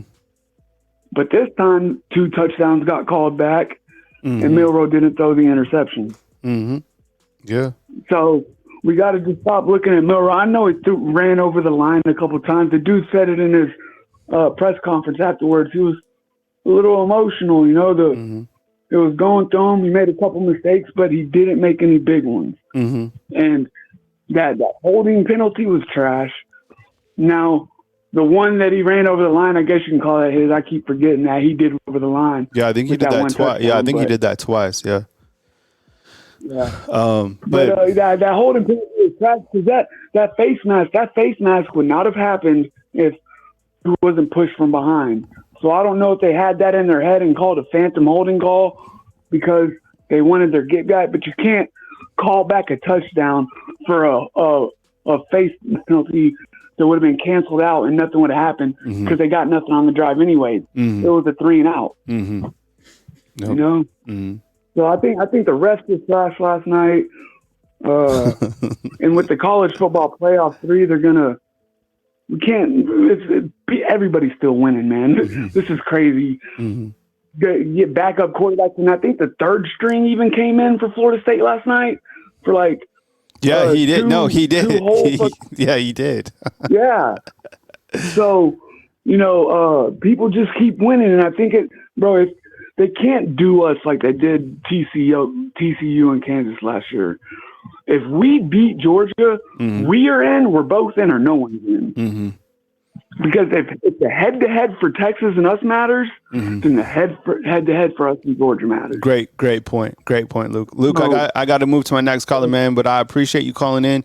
And honestly, man, I really like your takes on football, man. I enjoy catching up with you, so please call again. You know where to find me, Luke. But honestly, man, you have really great points, and I love talking college football with you, Luke. I appreciate it, man. I hope you have a great rest of your Sunday. Yeah, you too, bro. All right, man. Take it easy. That's my boy Luke from Weaver. Honestly, I think I like catching up with Luke, man. Every time he calls in, man, he's kind of I think at the end of the year, I might do some awards for like new callers of the year, best rant, who had the worst take. Maybe give out some awards and some gift cards or even maybe some Lank hoodies. By the way, you can buy the merch that you see underneath by hitting any of the merch details inside of this YouTube video. So I appreciate you guys following. But I think we need to do kind of the end of the year show and we'll give out some awards. How about that? Biggest troll inside the comment box. I think that could be one as well. I'm just kidding. KJ, I love you, man. I know you love your Georgia Bulldogs, man. We appreciate you getting everybody fired up inside the comment box. It's Georgia Alabama week. Finally, we made it. There's a lot of people that didn't think that we would get to this point. There was a lot of people that had given up on this team. It was 4th and 31. Let's find out if our 731 had given up to on this team. 731-615-334-604. Man, we got codes. We got fans in different area codes like ludicrous. All right, 731, let's do it. Hey, I appreciate you calling in. Who am I on the line with and where are you calling in from? Alex from Savannah, Tennessee. Alex, what's up, man? I appreciate you calling in, man. First of all, man, before we get going, please tell me about your 4th and 31 moment. Where were you? What TV were you watching? What was your anxiety level? Go ahead.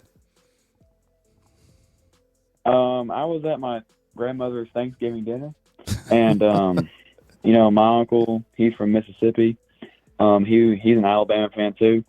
Me and him were watching it on my grandmother's TV, and you know, first of all, let's talk about that fumble. That's when it all started. Yeah. When that fumble happened, me and him jumped up. We was so excited, and then the bad snap happened. Mm-hmm. We were silent, and I was like, it ain't over yet. We can get halfway there, and then on 4th down, we can get a touchdown. Mm-hmm. And then Milroe had that penalty. My uncle probably already gave up. His hands was behind his head, and it was bad. He was not happy. And I was standing up, my hands on my knees, just praying. I'm not kidding. I was praying.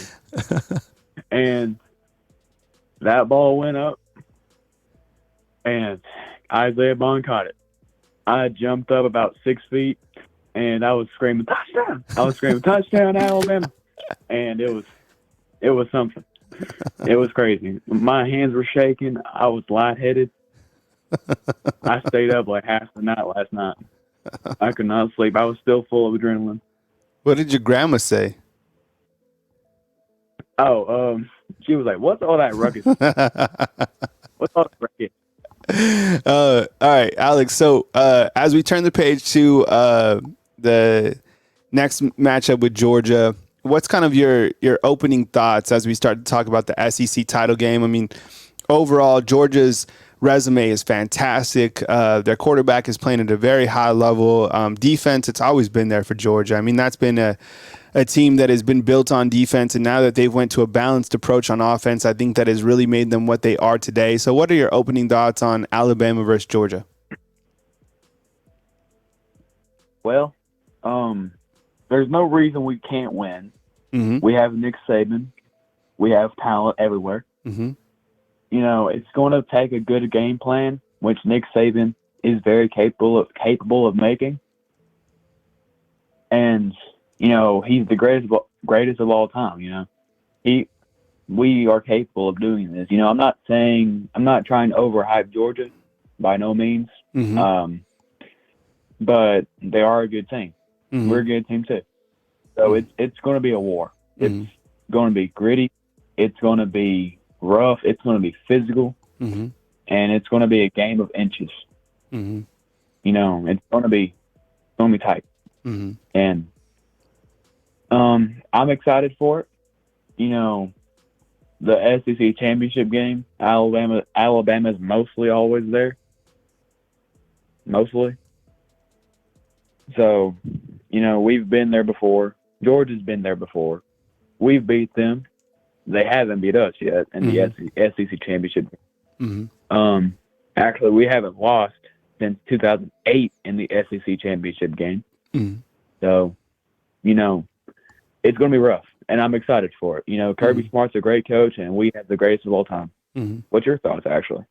I mean, I'm really excited for Alabama to showcase, you know, their abilities on this sort of a stage against Georgia, because I think all season long, despite what Alabama is able to do week by week, you know, winning these, you know, 10 games in a row or whatever it is, I think that it's always come back to that week 2 loss. And people are like, they've been boxed out of the playoffs because they lost back in the early season when this team wasn't even a complete team. It'd be like, and I said this a couple days ago on one of my shows. Remember, there was a large portion of the college football world that had Colorado as one of the rising teams in college football, right? And these are receipts, okay? Because Colorado was ranked number 19, right, at that point in time. Look where they are today.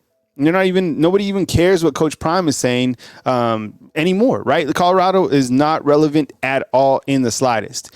And look how far Alabama has come to this point. So it's like when you're ranking teams, rank them off this current point in time and rank the teams how they're playing as they are right now. And that's why Alabama will have one last opportunity before the playoffs to showcase where they are. And I think a win over this quality Georgia team that is playing outstanding football, if they are able to win, no matter the score, whatever it is, then I think the playoff committee will say, okay. And I think the rest of the college football world will finally say, oh, they're right. Like, Bama's certainly back. And we knew that, 5 weeks ago, whatever, is the only way that they're going to get the respect back was to beat the Georgia Bulldogs head to head. So they have that opportunity right now. And even the score against Auburn, people don't understand the Iron Bowl. If you're not in the Southeast, like I wasn't in the Southeast for a long time, I didn't understand the magnitude of that game. The first time I went down there, Alabama was undefeated and they lost to Auburn. It was a Kevin Steele defense to tell a story all the time. They were completely beat up and down the field by Auburn, and they ended up winning the national title game. They didn't even play in the SEC title game that year. So my point is that rivalry game, that game's crazy, especially when it's over there, bananas. So, and that's why I think like Chief 18 is saying we're too inconsistent, meaning that Alabama is too inconsistent. And I think that's how the committee is seeing Alabama, is being too inconsistent. However, the facts is they win.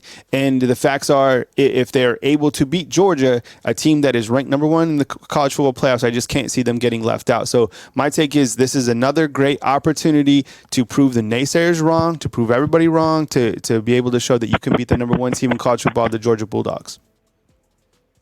Yeah, you're right, Kyle. The guy before me, I think his name is Luke, if I remember right. Yep, Luke from Weaver. Mm-hmm. Luke had an amazing take.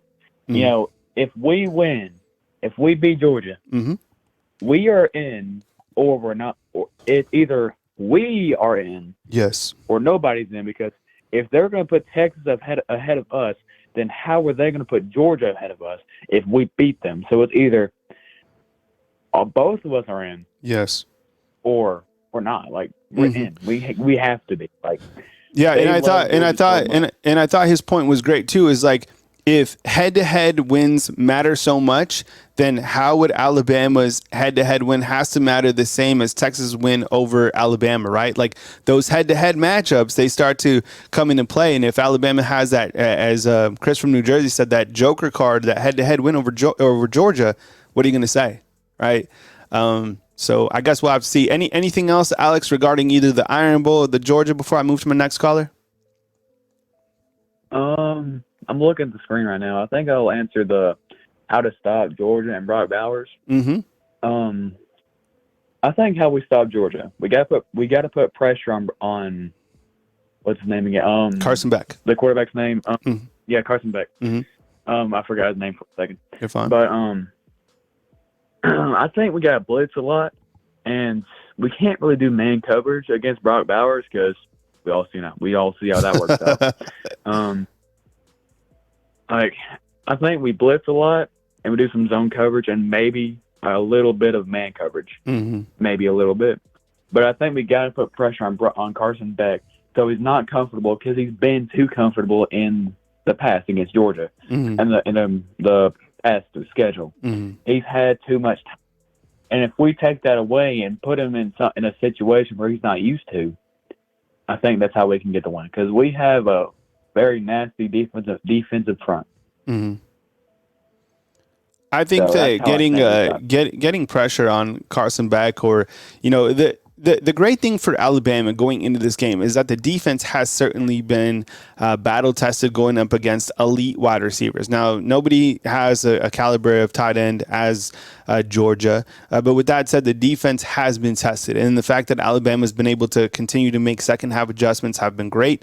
I think that the one thing I guess that does scare me was the fact that Hugh was able to find a lot of gaping holes running the football. I mean, to think that Auburn was able to run for almost almost 250 yards. Let's just round up in a game like this is concerning, especially going into a game like this where Georgia's a team that can run the football or they can pass the football. They're balanced. And, that is concerning. And if I'm Kirby Smart, I'm looking a lot at the Hugh Freeze tape. And Hugh Freeze almost has this blueprint to play Coach Saban down to the absolute wire, 100%. So that game comes at a really good time because it gives you a great scouting opportunity of what can we do to beat Alabama. And then you kind of look to the games against that Texas and LSU, teams that were able to go over the top against Alabama as well. And you have to have a really good quarterback, which Georgia does. And they have really good wide receivers. So love the matchup. Georgia's favored by 4.5 in this game, rightfully so. So we'll see how it turns out in the SEC title game. But Alex, I appreciate you calling in. Please call again next week, and I'll catch up with you soon. Roll Tide. Roll Tide team, man. All right, got a super chat coming in from Claire. Thanks for the content, Kyle. Great show as always. Appreciate you, Claire. Thank you very much for watching. I really appreciate everyone watching today. Thank you very much for joining us. We have Coach Shawn at the beginning of the show talking about all the topics that you see from the 4th and 31 to the upcoming SEC title game against the Georgia Bulldogs. And next we have a 615, and we'll take that right now. Hey, thank you very much for being patient. You're on the line with Kyle Henderson. Who am I on the line with, and where are you calling in from? Kyle, what's going on, man? This is David from Nashville. It's been a while. Hey, what's up, David? I really appreciate you calling in. Hope you've had a great, back end of this November. Hope you had a great Thanksgiving, man. Welcome to the show. Take it away. Yeah, man, good to talk to you. So, look, I'm not one to feel sorry for Auburn fans. However, I will say that the kids that were like freshmen and sophomores in the year 2021 at Auburn, they are going to need some serious psychological counseling years from now. I mean, think about what those kids have been through. So in 2021, we come in and you see, it pans the crowd, right? And you just see them and they just look stunned. And I thought, well, that's bad. And then they just show the crowd again. And I'm thinking, that's the same kids. That's the same kids that have, the trauma that they have undergone. Look, and there's a part of me that feels bad. And yes, there's a part of me that kind of relishes in it, but the better part of me, I feels kind of bad for him, but only a little bit. Hold on, David. I have to go off this because that's a good stat. I mean, here are the last couple games for Alabama versus Auburn, and when you look to those games, you're absolutely right. Last night it was Alabama off the nail biter, and then in 2022 it was Alabama 49, Auburn 27, and before that, Bryce Young leads Alabama down the field to Ja'Cory Brooks and wins 24-22.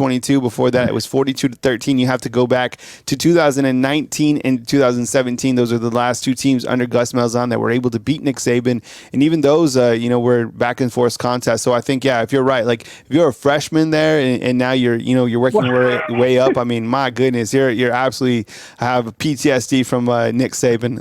Yeah, especially the Auburn games, just because of the way they ended. Yeah. Okay, I have a question for you. This is admittedly like the most rat poison question, but I'm going to ask it anyway. Okay. Do you think that this is Destiny's team, this Alabama team?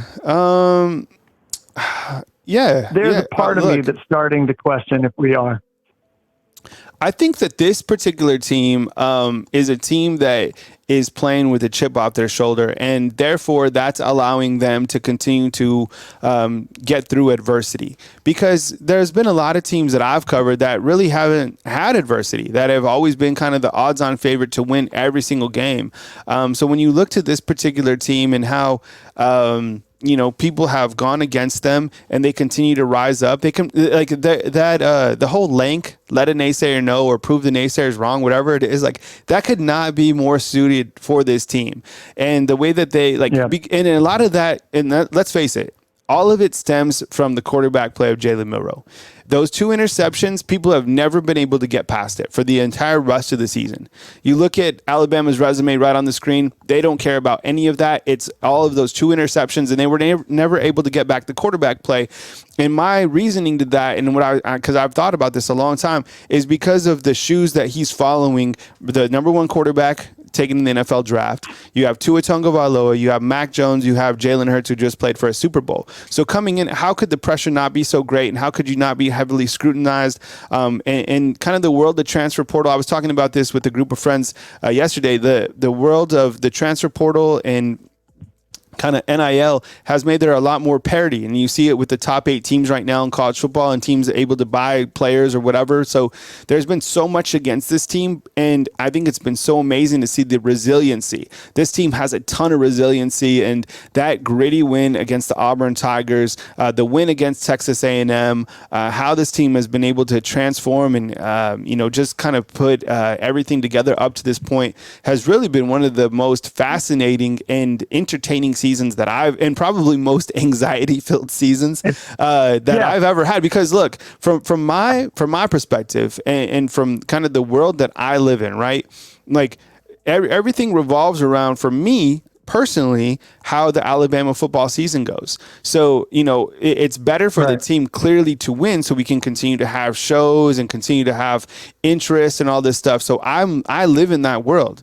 And if Alabama loses that game last night against Auburn, man, it's tough for even a content creator like me, because what happens after that? Even if they beat Auburn, people aren't that engaged because they're like, oh, well, they're out of the college football playoffs. You're going to end up playing in the Peach Bowl versus Tulane. So there's a lot of the line every single time when you have an anxiety-filled season like this. It's gone up and down, up and down. You've had fans, then you've lost them, then they've came back. It hasn't been just like this, complete domination of a season. They've gone up and down, up and down. To have them still 8 at this point with them being 11-1 is just mind-blowing to me. It's been a wild ride to watch this team 100%. Yeah, and I think that's entirely my point, is that it just, and I guess what I'm trying to say is that it just doesn't seem to matter what you throw at this team. Yeah. Like, I think they could play, they go to the level that they need to go to get the job done. Yeah. If they play a 0-11 Auburn team and somebody stole all their shoes, they're going to barely beat them. And then if they have to play the Kansas City Chiefs, somehow they're going to find a way to pull that one out. It's just, in some ways it makes no sense, because it's just like, where is this coming from? But they just have this incredible ability. And I think the players deserve a lot of credit. The coaches deserve a lot of credit, but they have this incredible ability, that's hard to say, to rise to the occasion. Mm-hmm. And I do think you're right. I think a lot of it has come from Jalen Milroe. That kid has proved a lot of people wrong, myself included, I might add. Mm-hmm. I was never against Jalen Milroe, but I had my doubts just like everybody else. Mm-hmm. And he has really just done an absolutely amazing job. And you got to give a ton of credit to the kid. Yeah, no, absolutely. I mean, I've learned to believe in Jalen Milroe, and I've had confidence in him, and I've continued to see this young man grow. I mean, to be honest, if you guys really want to know, I thought that, I have enough confidence in this team. Like, I like to play DraftKings, and I know the play script of the team just because I'm so into Alabama football. And last night cleaned up $460 because I knew that putting the players and knowing the play script, Jalen Milroe, Isaiah Bond, Jermaine Burton, I mean, this team, like how they're finding themselves and how Tommy Rees is starting to use Kendrick Law is really, really impressive to me. I like the way that they're starting to sprinkle him in, and I just like the play of Kendrick Law and some of these rising sophomores. I know a lot of people are excited about potentially Evan Stewart, coming to Alabama, which would be amazing, or any of these other transfers that we're going to start to talk about. But man, these sophomores on this team are complete ballers. Who's going to start over Isaiah Bond? Right? Who's going to start over Kendrick Law? Who's going to start over Kobe Prentice? Right? You still have Malik Benson, who made a great catch last night, 33 yards. He's only a junior. Who knows? Maybe Ja'Cory Brooks gets healthy. He's coming back. So the wide receivers, absolute ballers for this team. And then you start to look at, some of these younger guys. Add to the fact that Jalen Milroe is a redshirt sophomore. Man, this team is doing a lot of great things, and they're starting to play more like juniors than sophomores. Anything else, David, while I have you on the line? No, I mean, yeah, I mean, it's just everything that you said. Yeah, they're going to be a fierce team. As far as the playoffs go, I mean, I think it's pretty black and white. I think, unfortunately, if Washington and Florida State and Texas, I think those are. If Washington and Florida State keep winning, obviously, I can't imagine that Ohio State's going to lose to Iowa. I mean, I don't think that the committee is going to put us in over Texas. And I don't think they're going to put us in over a Washington or Florida State if they're undefeated. I'm not saying that's the way it should be. I just think that's the way it is. I do think there is an enormous amount of incentive for television studios and for ESPN and for everybody else to keep people hanging on as long as possible. So I think everybody knows full well if Oregon beats Washington, then there's no question. If Alabama beats Georgia and Oregon beats Washington, you're putting Alabama in. I think everybody bloody knows that. But you're not going to come out and say it because you want ratings. You want people to stay engaged. You want the debate to go on as long as possible. Mm-hmm. But I think anyone with an ounce of common sense will know if Bama beats Georgia and it comes down at the end of the day to Oregon or Alabama, it's going to be Alabama. Like everyone can know this. It's just, it doesn't benefit any television studio to say that point blank. It benefits them to keep the debate going as long as possible because that's how everybody talks. That's what I think. Yeah, and before you go, I think you're right. Like, okay, Alabama has to take care of Georgia, and Oregon would have to take care of Washington. And I think Oregon beating Washington, I mean, Oregon is playing at a really high level. They have a lot of momentum, but at the end of the day, they have to beat Washington because that would really be their only quality win on the season. And what is a better win? Beating Washington or beating an undefeated two-time defending champion Georgia in Georgia's resume as well? Because theoretically, you could say if you want to put, the teams that Georgia has beat this season, Missouri, Tennessee, Ole Miss, Alabama is able to beat Ole Miss, Tennessee, LSU, and then a number one Georgia. I mean, that's a heavy resume that Alabama does have. So, no, I think absolutely when if it is to come down to Oregon and Alabama and you put the two playoff resumes side by side, I mean, look, Alabama beating Georgia does a lot of things for the SEC, and it's going to be hard for people to leave out Georgia too. I'm serious. I mean, we've been talking that there's a log jam. I mean, the log jam. Georgia is going to be a really difficult team to leave out if Alabama is able to beat them. But David, I appreciate you calling in, man, and please call again next time. Hope to hear from you this week. Yeah, man. Good to talk to you. All right, man. See you, buddy. All right, David calling out from Nashville. Let's look at who are the teams are playing this coming week. You have Alabama versus Georgia in the SEC title game. Number 2, Ohio State lost to Michigan. You have number 3, Michigan taking on Iowa in the Big Ten title game. You have Florida State at 12-0 taking on Louisville. You have Washington and Oregon finally playing in the Pac-12 title game. They met 7 weeks ago with Washington winning in that was a great game down to the wire. You have Texas playing Oklahoma State. Oklahoma State was losing to BYU. It looked like I had to turn the TV off. I thought they're going to lose, get blown out. Oklahoma State comes back, wins that game in overtime, and since they beat Oklahoma head-to-head, they will be playing Texas in the Big 12 title game, and then you have Bama taking on Georgia. Okay, so let me ask you this. Okay, so here are the playoff questions that I came up with earlier today before the show. So these are, and I might add more, but okay, let me read these out to you. So who is the best undefeated team? Answer inside the comment box, and this is as of today, November 26th. Is it Georgia, Michigan, Washington, Florida State? How about you just rank them inside the comment box? Who are the top 4 teams out of the undefeated? Who's the best? Georgia, Michigan, Washington, or Florida State? Who's the best one-loss team? Bama, Ohio State, Texas, Oregon. Right now, today. Toughest conference schedule in college, or toughest conference in college football. Who is it? Does the Bama Auburn final score hurt Alabama in the committee when they rank the teams in this next ranking? And is Florida State a playoff type team without Jordan Travis? Where does the committee place Ohio State following their loss to Michigan? Remember, this is the number 2 team who only lost to the number 3 team. And has the Pac-12 clinched a playoff spot? Those are the questions that I have for you inside the comment box. Okay, take this 334. Let's do it right now. I appreciate you calling in. Who I'm on the line with, and where are you calling in from? It's Coach from Kalir. Hey, what's up, Coach? I appreciate it. Thank you so much for joining me on this fine Sunday, man. You have to tell me about your 4th and 31 experience. Where were you? What were you doing? What TV were you watching? Were you at the game? What were you thinking, Coach? We was on our way back from Tennessee to my wife's family for Thanksgiving, So we watched the first half of the game. I'm like, okay, Bama will find a way to take it over in the second half. Yeah. So we should be good. So as I'm riding, I was getting texts from my cousin. He kept saying WTF. WTF. I'm like, what do you mean WTF? He said, Bama losing. He said they're losing 14-10, then they were losing 20-12. Like, what the hell is going on? So this is the same Auburn team. I just had told my wife, I said, baby, Auburn going to play Alabama like a Super Bowl. Mm-hmm. I said, people need to stop. I ain't been in a show in a while, but I've been listening to what you've been talking about. But you had said the Florida State look like, do not look at Auburn from New Mexico State.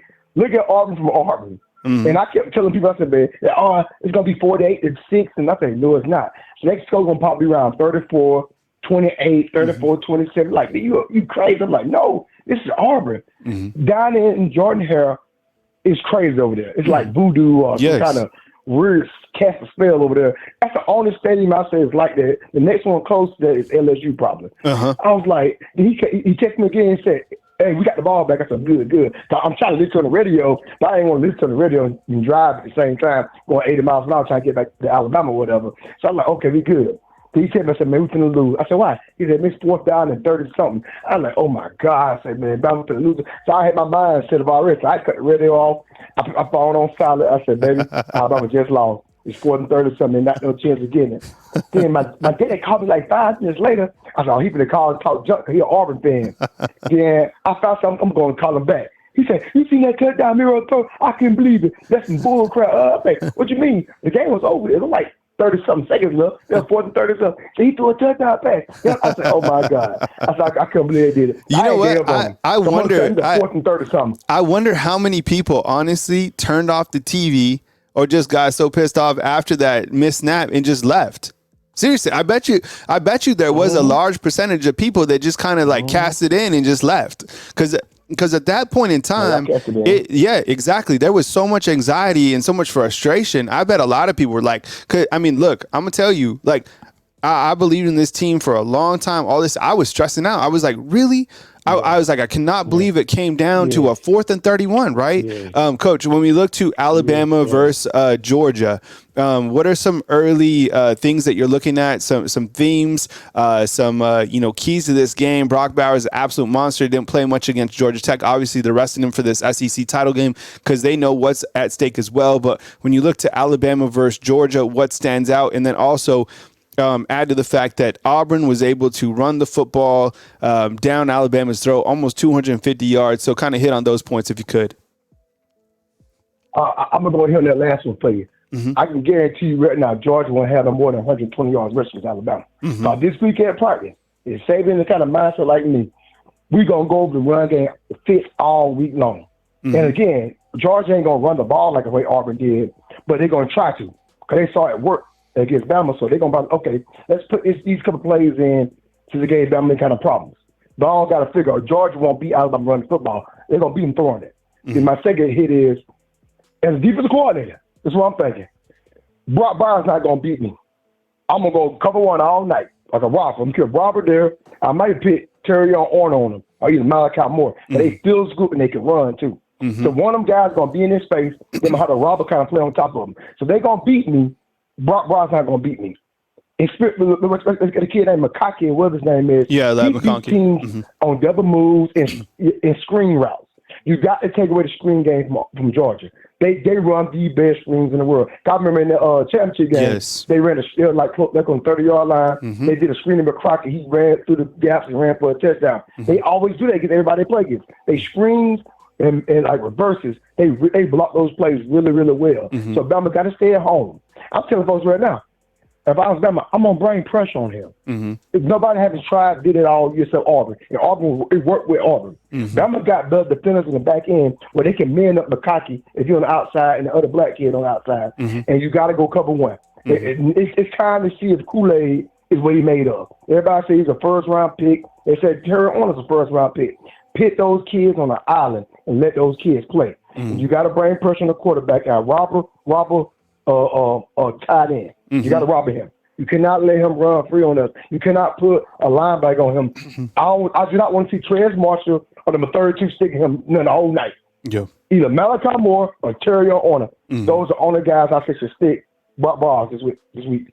Yeah, I think you're right. I mean, we talked about that earlier with Coach Shawn as well. I mean, you look at the star situation matching up with Brock Bowers and the safety over the top, whether that's Jalen Key or Caleb Downs. I mean, because Brock Bowers, it's not like you can absolutely stop him, but containing him is probably, the most reasonable thing that you can do. What else, Coach? When you look to this Alabama team and how you've seen them transform, I mean, is this a playoff type team or, is it all said and done? I mean, let me ask you this. Alabama beats Georgia. They're a playoff team? Absolutely. They're going to go to the playoffs if they beat Georgia. They're going to jump from number 8 to number 3 because if Texas win as well and if Washington win, they're not going to pit Bama directly in front of Texas because they're going to be upset about that. Mm-hmm. They're going to use that win over Georgia as a kind of split to jump down that far. Mm-hmm. They're going to go from number 8 to number 3. They're not going to go to number 2 because Washington win, they're going number 2. Then Florida State win out. It's going to be a battle between Florida State, Georgia, and a Texas team. Who you think they're going to pick? Georgia, Florida State, or Texas? That's what going to come down to right there. That last playoff spot. Mm-hmm. And they're going to pick Georgia in there. It's going to be Georgia. It's going to be Michigan, Georgia in the first round. It's going to be Alabama and Washington. And Bama beat them. But Bama got to take care of business first. Mm-hmm. You can't let one man beat you. And again, Brock Bowers is good. Terry Arden can play with him because he's bigger, he's physical. Again, we're not going to stop him. My thing, but you cannot let him beat you. Because you see, in the clutch moment of the games, they look for him. Their quarterback looks for him. So we can play a robber on him in the clutch moments of the game. We ain't got to do it every down, but in the clutch moments, we have to robber him. Make sure he don't beat you. He beats you going across the middle in corner routes. And he also occasionally run reverses with him. He's a jack of all trades. Mm-hmm. So if I'm playing coordinator this week for Alabama, I'm putting pressure on the quarterback. I'm going to do something totally different. Because right now, we run the same exact defense Georgia run. Mm-hmm. So Georgia know how to attack Alabama. So some this week, I'll run some zone. I'll break some tendencies. Mm-hmm. I'll run some cover 3 sometimes. Mm-hmm. Run some cover 2. Because lately we run nothing but man. So everybody know how to beat that man. That Auburn did. Because that time Malachi Moore got stuck out on the island, they did a combo switch. Sometimes you can't do that because teams know you're doing that. And again, everybody, that's Kool-Aid fault. That's not Kool-Aid fault. It's hard to dictate what's going on when the game is that loud. People are screaming and hollering. Malachi thinking this guy's running a flat route, so I'm in a flat. Let's just run a real route because the coach knew Bama through the combo, the guy gonna sit. And Malachi didn't look back. I don't blame this Malachi's fault. It's called coaching. Mm-hmm. And I feel like for Georgia, it's gonna be a tough outing. I mean, I'm telling you right now, if we have to go by what we saw last night, Bama's not gonna beat Georgia for what we saw last night. Mm-hmm. They're not gonna beat them. Mm-hmm. Georgia barely make mistakes. Mm-hmm. They protect the quarterback well. And if you let Auburn run over like that, it's going to be very difficult. Like, what a defense was. It's like there was no adjustments last night to like the third and fourth quarter. Mm-hmm. It's like it was no adjustment between like the end of the first all the way to like the end of the third. It was no adjustment made for the run game. Mm-hmm. Bama still kept 2 high safeties back there. Trez Marshall and other kid was killing us. Mm-hmm. I like, take Trez out the game. He's not fitting. He's not being aggressive enough. Like when that guard come down, linebacker supposed to fit. Trez kept trying to go over the top, and the lineman kept coming there picking him because they knew he was going to do that. They see me film on him. I'm like, take him out and pick Campbell in the game. Mm-hmm. It has kept seeming like to me like still kept saying, I'm going to run what I run, and our players going to do it. In a game like that, you cannot do that. In this SEC championship game this week, you cannot do that. Mm-hmm. But I'm saying, this is how the SEC championship game going to go. I'm going to tell you how it's going to go. Make it real quick. The game going to come out, both teams going to be fired up. I won't be surprised at halftime to score 14-14. It's going to come down to the second half. Can I still go kick or make a kick? Bama going to win the football game 30-24. They're going to beat Georgia 30-24. And you already know who's going to be the player of the game going to be. It's going to be Jalen Milroe. Because you see last night, when the game get in the clutch now, instead of hiding Jalen Milroe, Bama is showing him. Like, you go out there and win the game. My thing, let him loose in the first half. I feel like in the game against Auburn, they told him to sit in the pocket. I'm like, no. The last few weeks, you've been making 2 reads and you running. And like, there was an 8-man out there. We call it sky. They had 8 guys back there. They are covering everything. It's like he's sitting there, pat the ball. I'm like, no, run, please, run. I can take your 15 yards, run. It's like they told him to sit in the pocket, like they was preparing for Georgia, and they didn't want to get him hurt. So I'm figuring out Bama going to win the game 30-24. Coach, talk about the play of Jalen Milroe last night. He has, and the reason I bring this up is because if Jalen Milroe wants to take over a game and they let him take over a game, and I think he's going to have to be able to do that in order for Alabama to win any single game that they're matched up with down the stretch, especially in these next pivotal games. Last night, 16 to 24, 259 yards with 2 touchdowns, and then rushing wise, he had 18 rushes for 107 yards. Talk about the play and kind of his ability to just take over a game. I mean, for me, my wife said I've been the biggest advocate of Jalen Milroe all season. Mm-hmm. I feel like the more time you give him, the better he's going to get. And I feel like Milroe's the reason why they won that game last night. Yeah, he made a few mistakes, but people keep hiding the defense. Like all the mistakes defense made. Like only person they talk about is Milroe. When the game was coming down the clutch and they was losing, Milroe did this, Milroe did. Like, no, the defense can't stop a soul out there. They got 250 yards rushing against Alabama. Milroe was so calm in that pocket. You never seen his face go crazy. Like when that center snapped the ball behind him, he never start shaking his head like AJ McCarron, trying to go over there and pop the center in the butt. Milroe, I got this. Calm down. I don't know if he kind of slow or something, but nothing never rattled Milroe. And the way Milroe came to live last night, I'm like, if he played like this the whole game, Milroe can have about 300 yards passing against Georgia. He's going to rush like a 150. They're going to take a game like it to beat Georgia. He's going to have at least 285 passing, another 100 or so yard rushing. And in fact, his evolution of the game of Milroe changed. He reminds me of Cam Newton. He's like, the way everything is surround him for Alabama, he's like a Cam Newton for Alabama right now. He's not Michael Vick. He's not Lamar Jackson. He's more physical. You don't see him trying to duck out of bounds on a tackle, do you? Even though that safety hit him pretty hard, that safety took the back force of the hit. You seen a hit when number one and Milroe hit each other. Yeah, he was the one down on the ground. In fact, I thought that Milroe, because of the way the trajectory of how he was running, if he would have went to the sideline, then he could have theoretically got that first. I think he was trying to cut up to make another play to continue to upfield. Whatever it is, you're right. I mean, the physicality of him, that's a big dude. What is he, 230? So like Cam Newton, he's like 230. Yeah, I guess Cam was at 230. Yeah, so no, it was amazing, man. But yeah, Coach, I appreciate you joining and providing the context. It's good to catch up with you. I'll be live all this week. I don't know what your schedule is, man, but please call again so we can continue to chop up not only the college football playoff rankings, but Alabama versus Georgia and overall this Alabama team, because there's so many different angles that we can go with this team. It's been just one hell of a ride, and it ain't over yet for sure.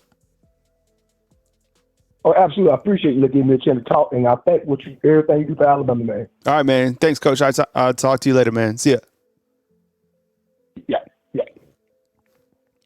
All right, fam, we've reached the 2-hour mark, so if I didn't get you today, hold it against my head, not my heart. I appreciate you guys being here with me today on Bama Football on YouTube. Hit the thumbs up, like, subscribe. There's tons coming your way. We got the SEC teleconference with Coach Saban and Coach Kirby Smart. Look for that right here on our YouTube channel. I believe Coach Saban will be at the podium on Monday, and more content coming your way. Of course, I'll be live every Monday through Friday at 9 a.m. Central Time. Definitely call in and let's chop up college football. Let's talk, about this upcoming SEC title game between Alabama and Georgia. Coming to you from beautiful Tuscaloosa, Alabama. Thank you so much for joining me.